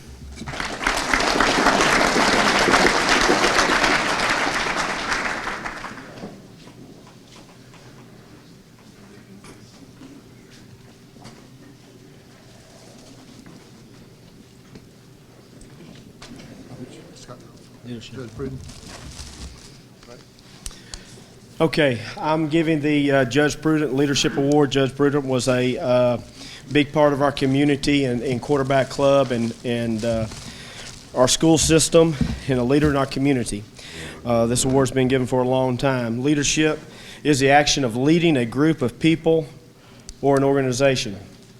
You can lead by action, you can lead by your talk, but if you do not show them the way that to do it, they're never going to listen to you when it comes time. And this young man, on and off the field, was a leader for us. He did everything in his power, offensively, defensively, special teams, to help this team. He never complained. Well, I'm not going to say that. He did complain some. We had to knock him off his high horse at times. But that's part of it. Every human being has that, especially me. I love this young man. He's going to be a phenomenal person in this world. He led our team with 109 tackles, had 3 interceptions, I believe. And as a safety, you're thinking, well, that's not very good if a safety has that many tackles. No, we had to stem him down to an outside backer position. Our defensive line and linebackers did pretty good. We were just able to put him in positions to make plays. Well, Coach Carpenter was. I'm very proud of him. He's going to get a chance to play football at the next level. This year's Judge Prudent Leadership Award goes to Parker Adams.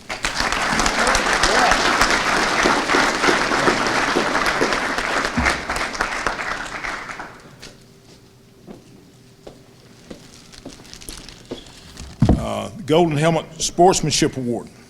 When I think of sportsmanship, and again, this is my definition, that's somebody that's going to knock you down, help you up, and tell you, I'll be back the next play. Okay? But they're going to smile and pat you on the fanny as they do that. This year, the Golden Helmet Sportsmanship Award goes to David Garcia.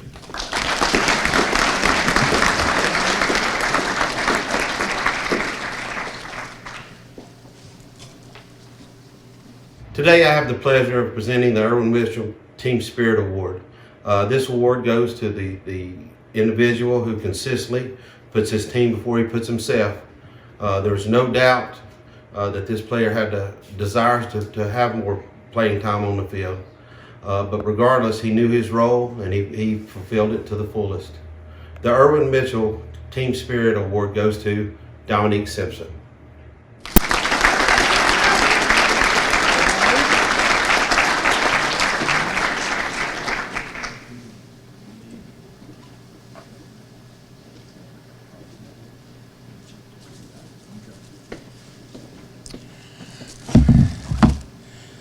The Charter Media Chuck Harris Positive Influence Award. Again, for somebody that's got a positive influence, you look for somebody that's got a great attitude, somebody that's got a tremendous work ethic, somebody that comes early, stays late. This young man came early and he stayed late every day. I had to run him out of the dressing room a lot of times. Not a lot of times, just about every night. And on the way out, Coach, is there anything I can do? Can I help you do this? Can I help you do that? He's going to be successful in whatever endeavor he takes. He's going to be defending our country before long. David Garcia.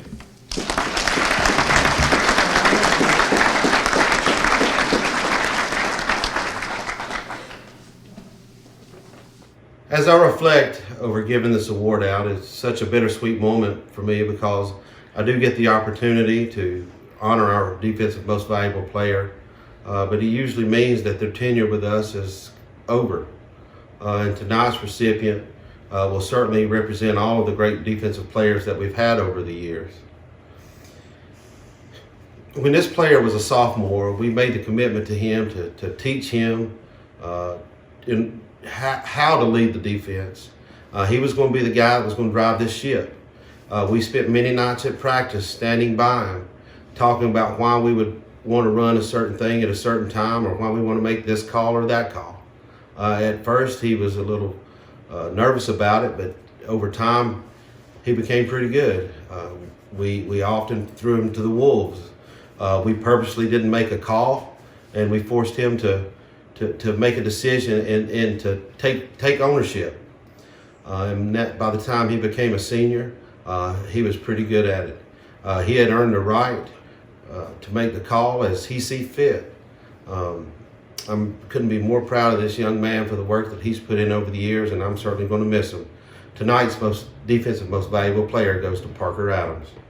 Parker, we're going to miss you.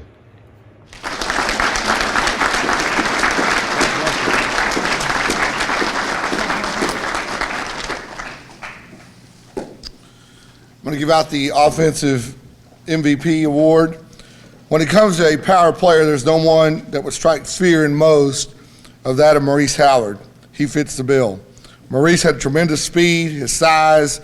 He could lift the house if you come watch him in the weight room. He had to miss a couple games or two due to COVID and had only produced at 6.3 a carry. Not only that, he was able to catch the balls out of the backfield. At the East Pauley game during pregame, we were out there, and I usually stand about the 45 to kind of watch the opponent. And one of their kickers kicked the ball, and the returner missed it. Happened to be their safety. And he came up to, he goes, I threw him back the ball, tossed the ball back to him, and said, "Thanks, Coach." He goes, "By the way, number one gets loose, I ain't going to hit him." And that was a fear that Maurice struck in those people. He's going to have an opportunity to play at the next level. Your offensive MVP this year is Maurice Hallard.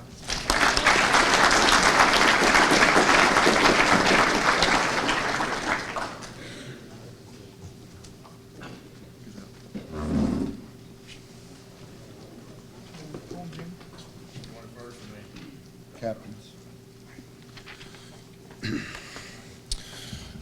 Leadership, ability, character, being coachable, and trustworthy are all important qualities that a coach looks for in a player. It's easy for us to pick out which of these kids have these attributes and which do not. However, when a captain is selected for a team, coaches are not involved. The players determine who they want to be their leader. The players see what we do not see. They know when the lights are off and the eyes of the staff are not on them how someone acts. They know the real athlete, student, friend, and teammate. When the ballots were cast this past year, the following 3 players were selected, and the voting verified what has already been said. In other years where the votes were evenly split, this year was a little bit different, and it's the first time this has happened. We had a 3-way tie for our team captains. Our first captain led in the weight room with incredible hard work. This hard work allowed him to be a physical runner that looked for contact whenever he could find it. His raw strength is a reminder that strength is never a weakness and weakness is never a strength. The second captain was and is defined by his desire to simply compete. He would go ones versus ones every day for 2 hours if we let him. His ability to go after 50-50 balls and continually make unreal catches is what makes him special. The third captain is defined by his continuous effort. No matter the length of practice or game, he ran and moved at 100% from play 1 to play 100. His physical ability to push through anything thrown at him was truly impressive to see. Your offensive captains this year are Maurice Hallard, Corinne Page, and Luke Blanchard.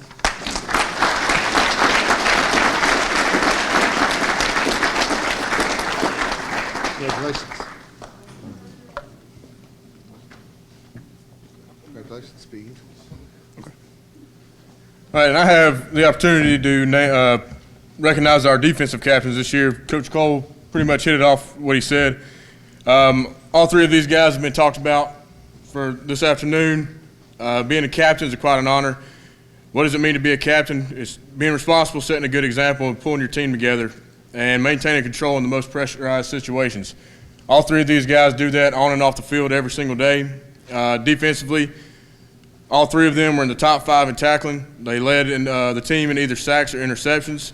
They're leaders off the field, they're leaders on the field. Sometimes that's quietly, sometimes it's by what they do. Our defensive captains this year, same as offense. We had a 3-way tie. It's Parker Adams, AJ Hernandez, and Caleb Hernandez.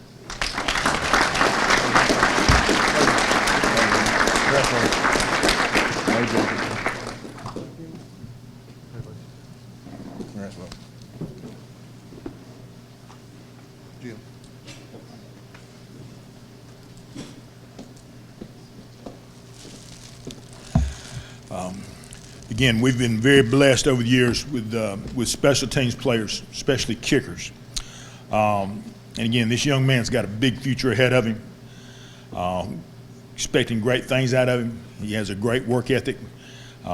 If we could just get him to go get the balls after he kicks them over the fence, he'll be okay. Our special team player this year is J.J. Riboletto.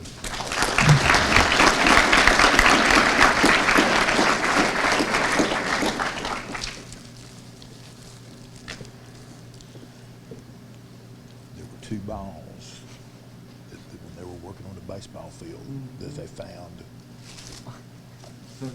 Yeah.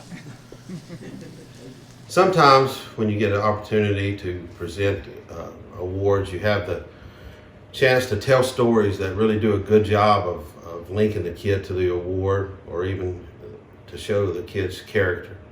And this is probably one of my favorite stories of all time. We reported to practice in August. We've had to practice pretty much the whole month, and then we were getting ready to play Calhoun. This young man had worked his brains out and really illustrated how important it was going to be for him to start. This student had never started before in a varsity game, and this would have been a big deal. But as I was sitting in Coach Thompson's office that day, getting ready to play the game, the student approached me and said, "Coach, are we going to start the seniors tonight?" And I said, "No." I said, "We've got to put ourselves in a position to win this game as quickly as possible." And he looked back at me and said, "Coach, are you sure we're not going to start the seniors tonight?" And it just dawned on me right then that I asked him the question. I said, "Well, you want your brother to start?" He said, "Yeah, Coach, I do." And so for a kid to give up the opportunity to start for the first time in his career, to give that opportunity up to let his senior brother start, it's certainly going to be his biggest game. I can't think of a man that's more deserving of the Best Teammate Award than Bryson Benton. Congratulations, Bryson.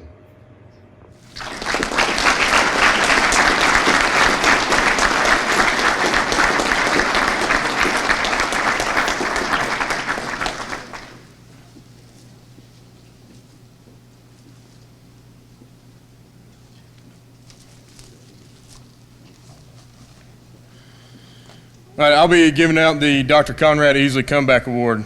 This award is given to someone who has shown perseverance in overcoming adversity.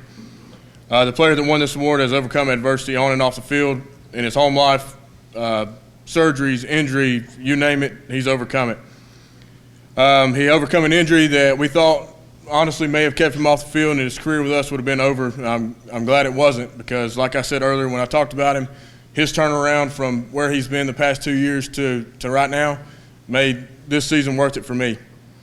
He became a critical part of our defense. Like I said earlier, he was tied for sacks and tackles despite being banged up all year, and he's probably more dedicated than I've seen him in the 4 years that I've been at Dalton. And I hope, hopefully, like I said earlier, he had another surgery just recently, and I hope I get to see him come back from that one also and play at the next level. The recipient of the Dr. Conrad Easley Comeback Award is Mauricio Quintero.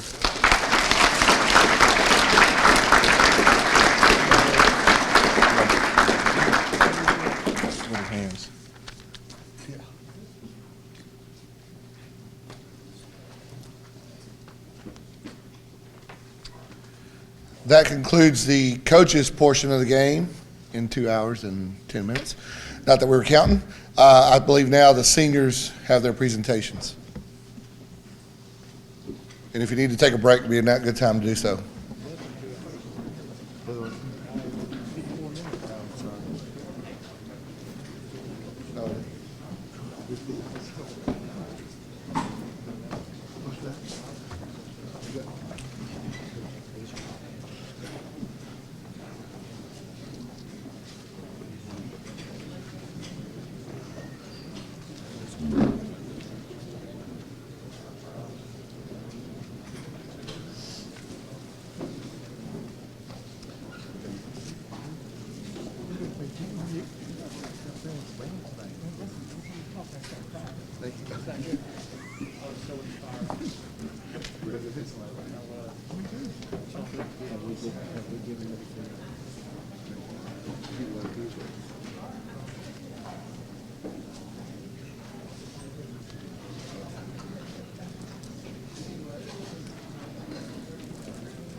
Yes, did a great job.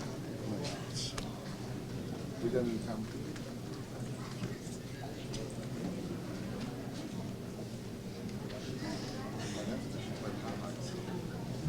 What's up? So right now, so they should play that. Yes.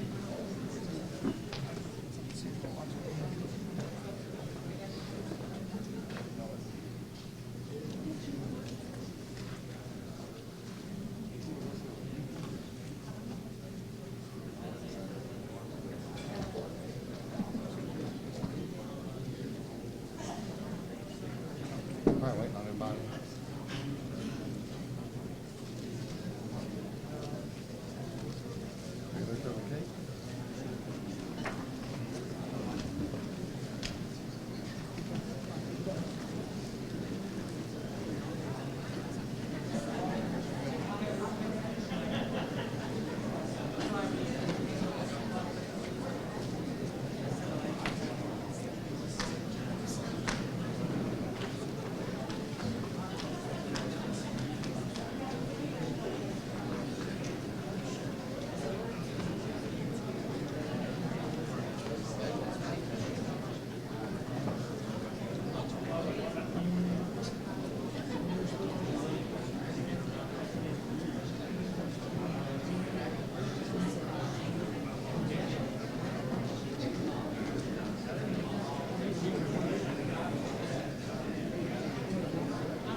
Come up here. Hello. I don't know if y'all can hear me. How long did I talk? All right, I don't know how many people are still in the bathroom or doing anything, but I play defense, but I got the pleasure to talk about Coach Marlowe along with some other coaches. Coach Marlowe, to me, was formerly known as Ethan because he's my next-door neighbor. And he's been not only a neighbor to me, but like a brother. Him and his older sister, Madison Marlowe, have babysitted me and my brother since we were like 4. And I have a picture of me and Coach Marlowe, and it's when he's playing football here. And, you know, he's been a kind of like an older brother to me, and then getting to see him fulfill his dream at coming back to Dalton and coaching here alongside of these coaches. It's fun to see, and he does a great job doing what he's told to do, as in being a running backs coach when he played D-line at Dalton.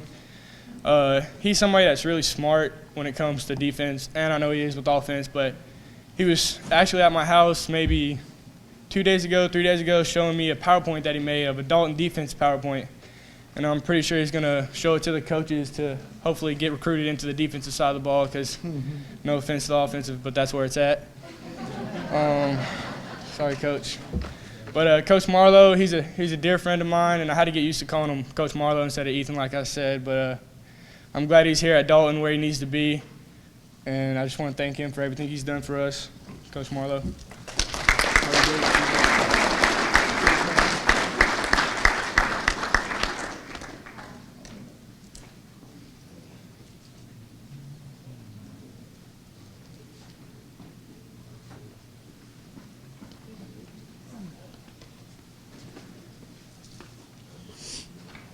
I had Coach Mayo. He was my offensive line coach for 4 years. I'd first like to start off with a quote from Winston Churchill. "We make a living by what we get, but we make a life by what we give." This quote hit home for me about you. You not only were my coach, but you're also a mentor and a guide in mine and all the line's lives. You not only taught us about football, you taught us about life, being a leader in our lives, our communities, our homes, and this team. I was with you and this coaching staff longer than I was with my parents and my brothers during the season and off the season. Like what Coach Thompson says, I think everything happens for a reason. I believe in this statement. I believe that this year happened for a reason, not only for its football season, but in our lives outside of football. No, I don't know what is going to happen the next year, but what Coach Mayo and this coaching staff has taught us is don't plan for tomorrow, but put everything you got into today so you're ready for tomorrow. Thank you, Coach Mayo, and for all the lessons. And I'll never be able to forget football season because of you. You're the few people that made me love it, understand it as a player, and apply it to everyday life. Thank you to Coach Mayo and everything you did for me.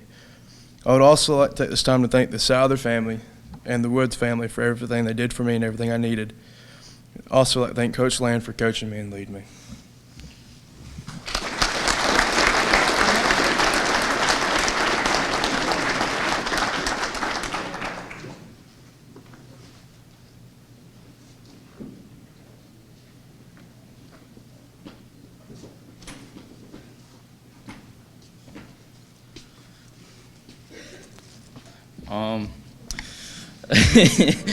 I got the pleasure to talk about Coach Major, who isn't here. But if he was here, I'd like to thank him because he really took me in this year under his wing, and he taught me a lot. I would stay after practices with him, and he would teach me some specific stuff. But he was, not to call any of y'all old, but he was one of the youngest coaches here, if not the youngest, and he really connected with us, and yeah, he was a great coach, and I'm gonna miss him. So.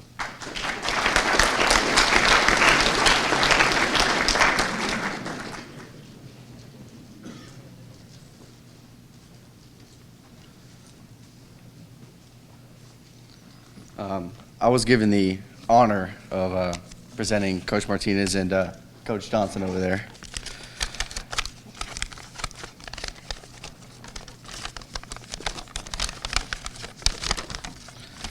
Coach Martinez, players and coaches know that there was never a dull moment with you.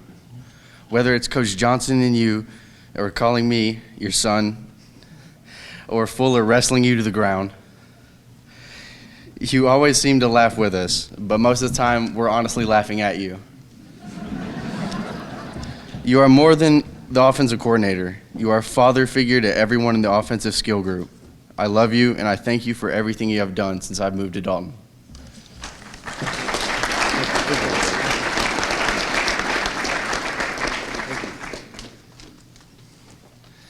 Now, Coach Johnson, Papa Bear,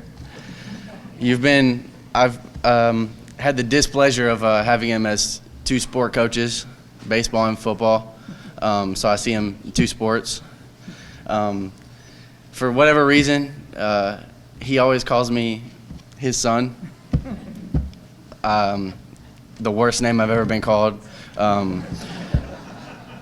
His work goes unnoticed on the freshman team, but freshmen, y'all listen to whatever he says. He he's a great coach, a great man, and you just need to listen to him because he's a really, really good man and a wise man. Coach Johnson.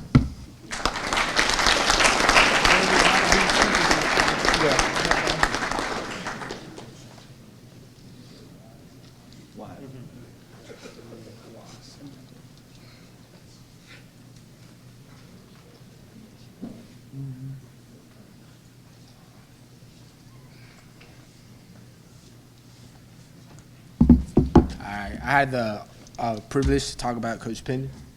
I just want to say thank you, Coach Pindley, for everything you've done for us. You're not only a coach to us, but a mentor. You always had a positive attitude and pushed us to do better, not just on the field, but in the classroom as well. You never gave up on us. You believed in us. Some days I wanted to quit, but you never let me. You pushed me and you encouraged me, and I thank you for that. Thank you for making football more not just about the game, but about family. This will always be my family, and I know I can always count on you. Thank you, Coach Pindley.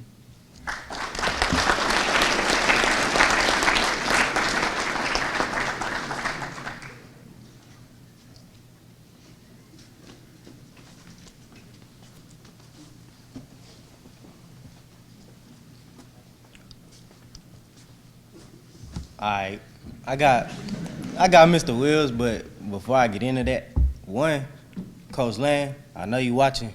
I love you. I'm gonna miss you. And I just want to thank every coach because what they poured into all of us made me better. They might not know it because I'm quiet, but they made me a better person. But on to Mr. Wills, man, from freshman year, I know you remember whenever I got in trouble for taking your water out your fridge. And to now, shoot, I really look at you as like the homie. I could talk to you like you my brother or something, even though they might think that's kind of weird. But anyways, you helped me be a better player by filming games and stuff.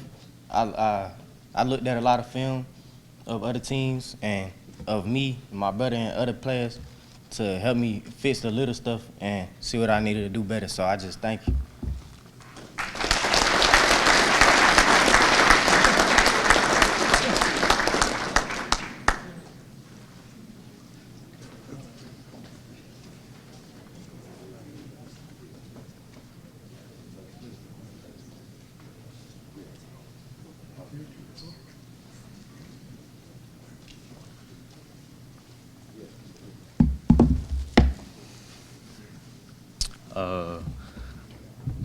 Which one is it? This one?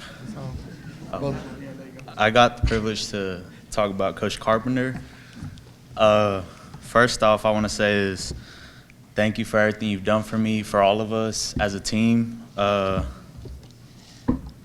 Thank you for believing in me and knowing that I can play that position. You've made all of us better in every way. And I appreciate that you never gave up on us, even when we knew we wouldn't be able to make it to the playoffs.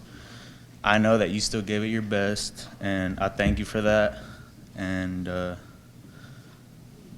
you've inspired me to be a better player on and off the field, and you've made me a better player. Thank you. I love you, Coach.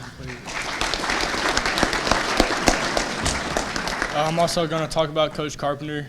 I'm going to try and keep it shorter because I could talk about this guy all day. But Coach Carpenter is one of those guys where, like, sometimes if you just sit back and you look at what he's doing and you watch at what he's done, and it blows your mind at how smart he is.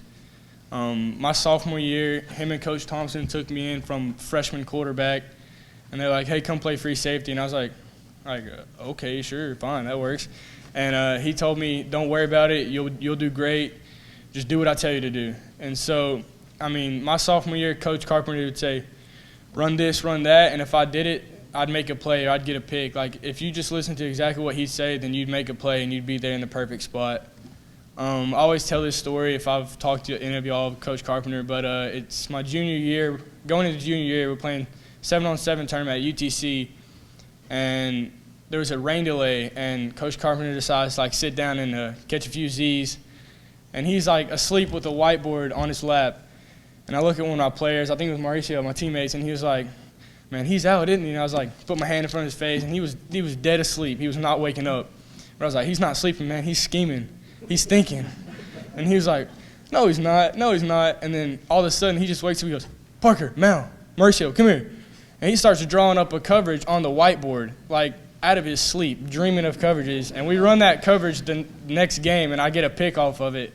And he's just one of those guys where he's gifted when it comes to just thinking of stuff, and he's somebody that I looked up to and I tried to be like when it comes to scheming people. And I try and get Coach Thompson on our level of smarts, which he's there, but we got to draw it out for him. And but he's somebody that's really dear to me, and I love Coach Carpenter with all my heart. And I would love to come back and coach with him or coach him and tell him what I got in store. But I love Coach Carpenter, and I know you're watching. I love you, Coach.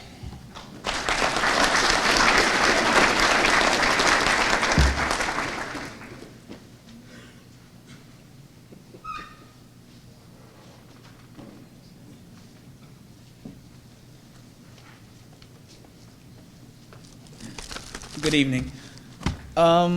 Before I start, I just want to thank all the coaches for helping me throughout the years. You know, the passing of my mother was pretty hard, and y'all had my back. So did the players and the families out there. I'd like to thank you. And, you know, it was hard, but with all the love and support that I had, I saw that I had a real family, and I liked it. So, all right, now, my coach that I'm talking about is Coach Patrick. In 8th grade, you know, it was a shaky start, you know, shaky season for everybody, but I think that he made it worthwhile, and, you know, it was fun. And then whenever he came up here with us, it's like he followed us, and, you know, he made it worthwhile, and I liked it. I personally liked it on a you know, whole different level. I got all his jokes and stuff, you know. We'd be talking on the sidelines about the JV games, and then either I was on the stands talking to him or I was actually on the sidelines out there with him, and we just conversate, and whether he was mad or happy, you know, it was just a mutual connection, and I liked it.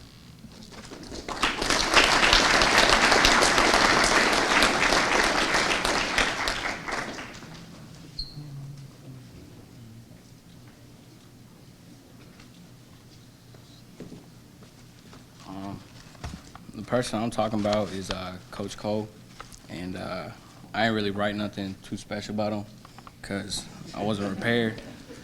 And I just want to say thank you for not kicking me off the team. You know, I'd always get in trouble a lot, so I just want to say thank you. And I'm gonna miss the times we were talking about soccer and you know, Mexican players and all that, and also speaking Spanish and like just saying get agua and stuff like that. So that's all I gotta say. So thanks, Coach Cole, for being here, and yeah, that's all I got.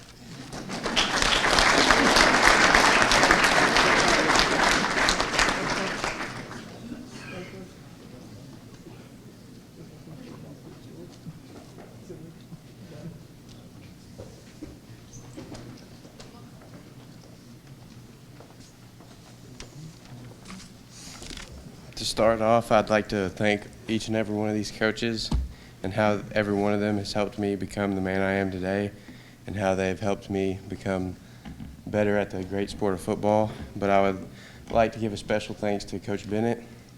I remember from freshman year, everyone was terrified of you because everyone has witnessed you chew out so many players for not getting their laundry turned in. But once you get to know Coach Bennett, he's a great man. He would always check up on us no matter the circumstances, especially with the crazy world that we live in today. If I ever needed something, he would be the man to call. Thank you, Coach Bennett, for everything, and always counting on me and always bringing out the best of me in all the meals from Oakwood.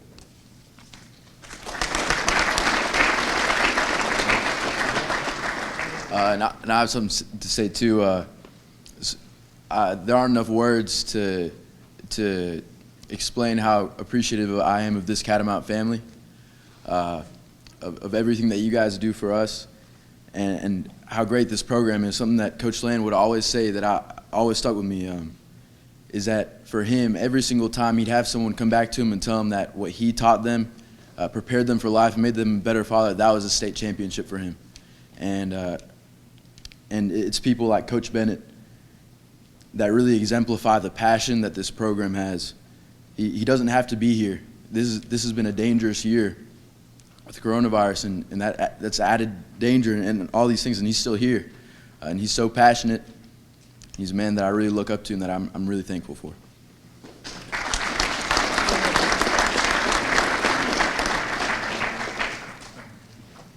I got a little something to say too.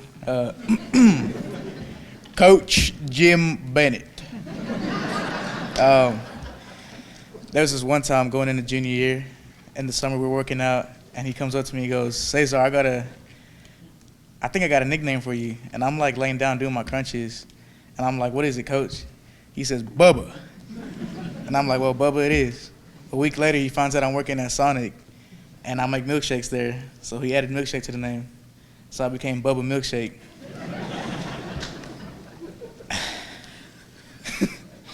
Coach Bennett is like the father I never had, as well as all my other coaches. I've laughed with him and I cried with him, and I appreciate you, Coach. I love you.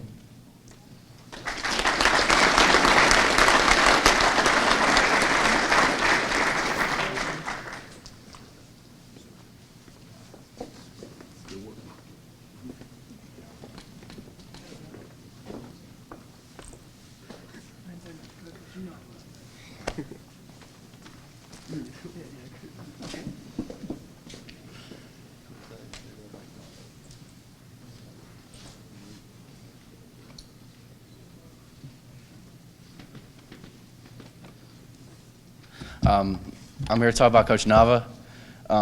His work with the receivers, it does not go unnoticed. Ever since I was a little freshman, he's been helping me out with my cuts, my routes, everything. In middle school, freshmen, they know that he throws the hardest passes that you've ever caught. It don't matter if you're 5 yards away, he will throw them as hard as he possibly can. You know, sophomore, I learned that out the hard way. First varsity game, he threw one and doinked me right off the head. But we love you, Coach, and what you do does not go unappreciated.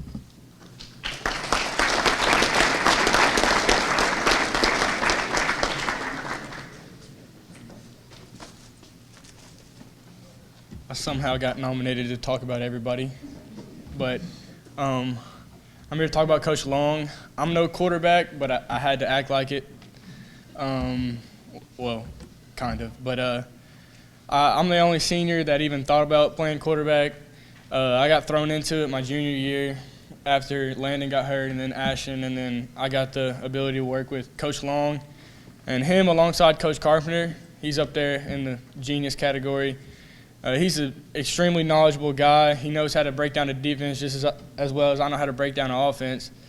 But Coach Long's an extremely positive person, and he just brings an extreme amount of energy to practice. Like from the moment he started here with us, he brought a different type of energy to practice that like just some people didn't have. There's not much I can say about him. Well, there's a lot I can say, but I love the guy. He's smart. I'm excited to see his son, Ethan Long, play. He's going to be a monster. Y'all heard it here first. He's going to be good. But he was one of the offensive coaches that I really enjoyed, along with the other ones. Don't worry, Coach Martinez.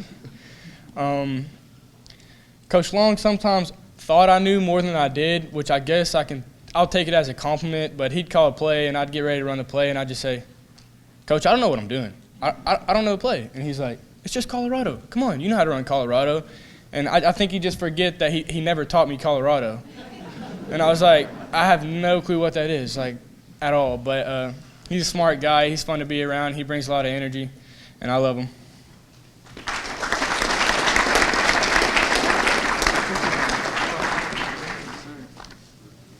He's also my sports agent at the moment.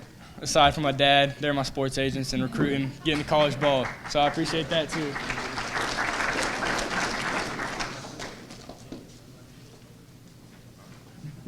Come back. Go ahead, take it. All right, this is by my man, Coach Thompson. So, Man, Coach Thompson is so cool. He like, I don't know, Coach Thompson got swag, like,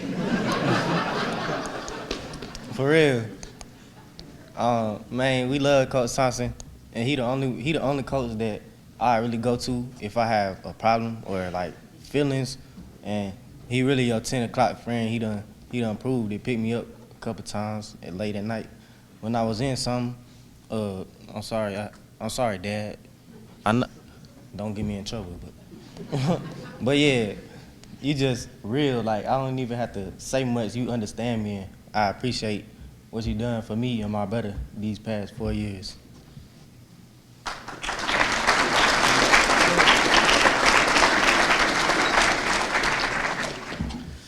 Well, I'm not gonna lie. When I first got here, freshman year, I was terrified of Coach Thompson because, you know, I walked in. I think it was the first day. I walked in. I saw all the varsity players. I looked over. I saw Coach Thompson. He was screaming at all of them. He had this look on his face, so I was really scared. But I've grown to get closer to Coach Thompson these 4 years at Dalton, and I love you, Coach. I'm gonna miss you.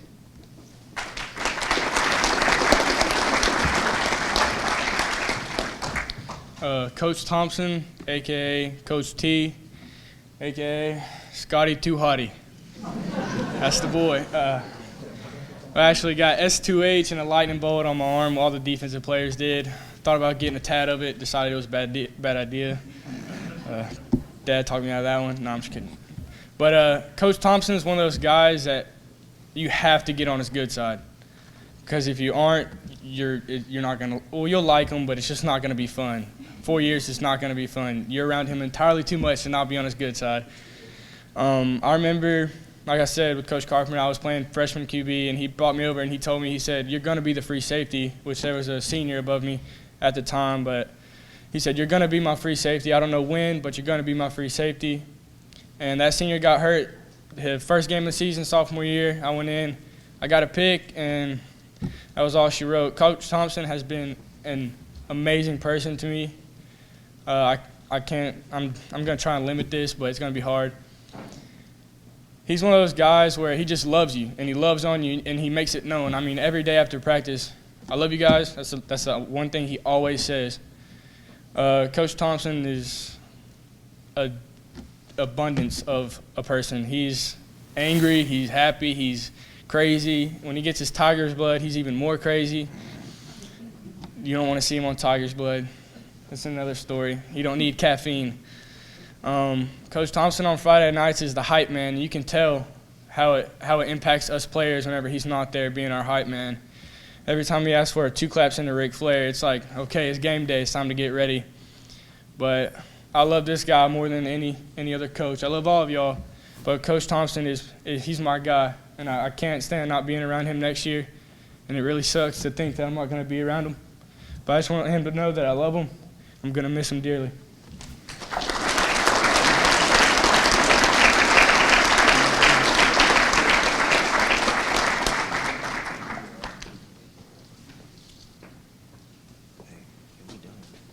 I think that's everybody.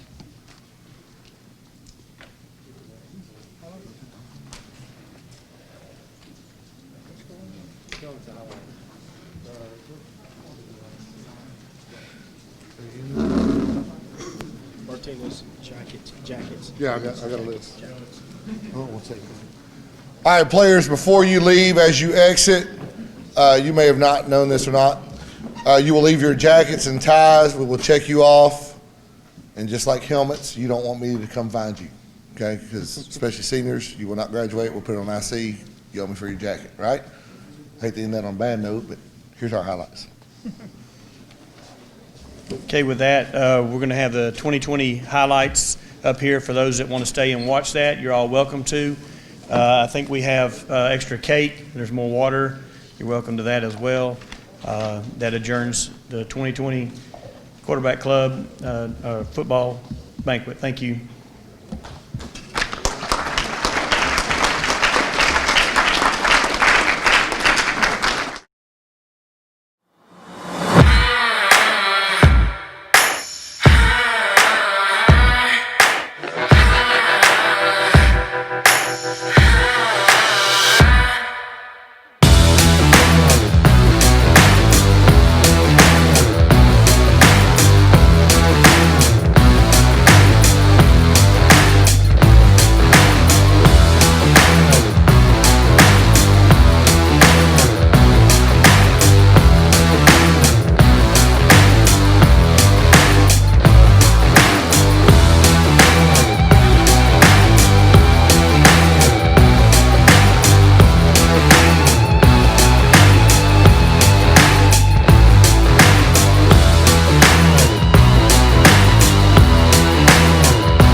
Thank you.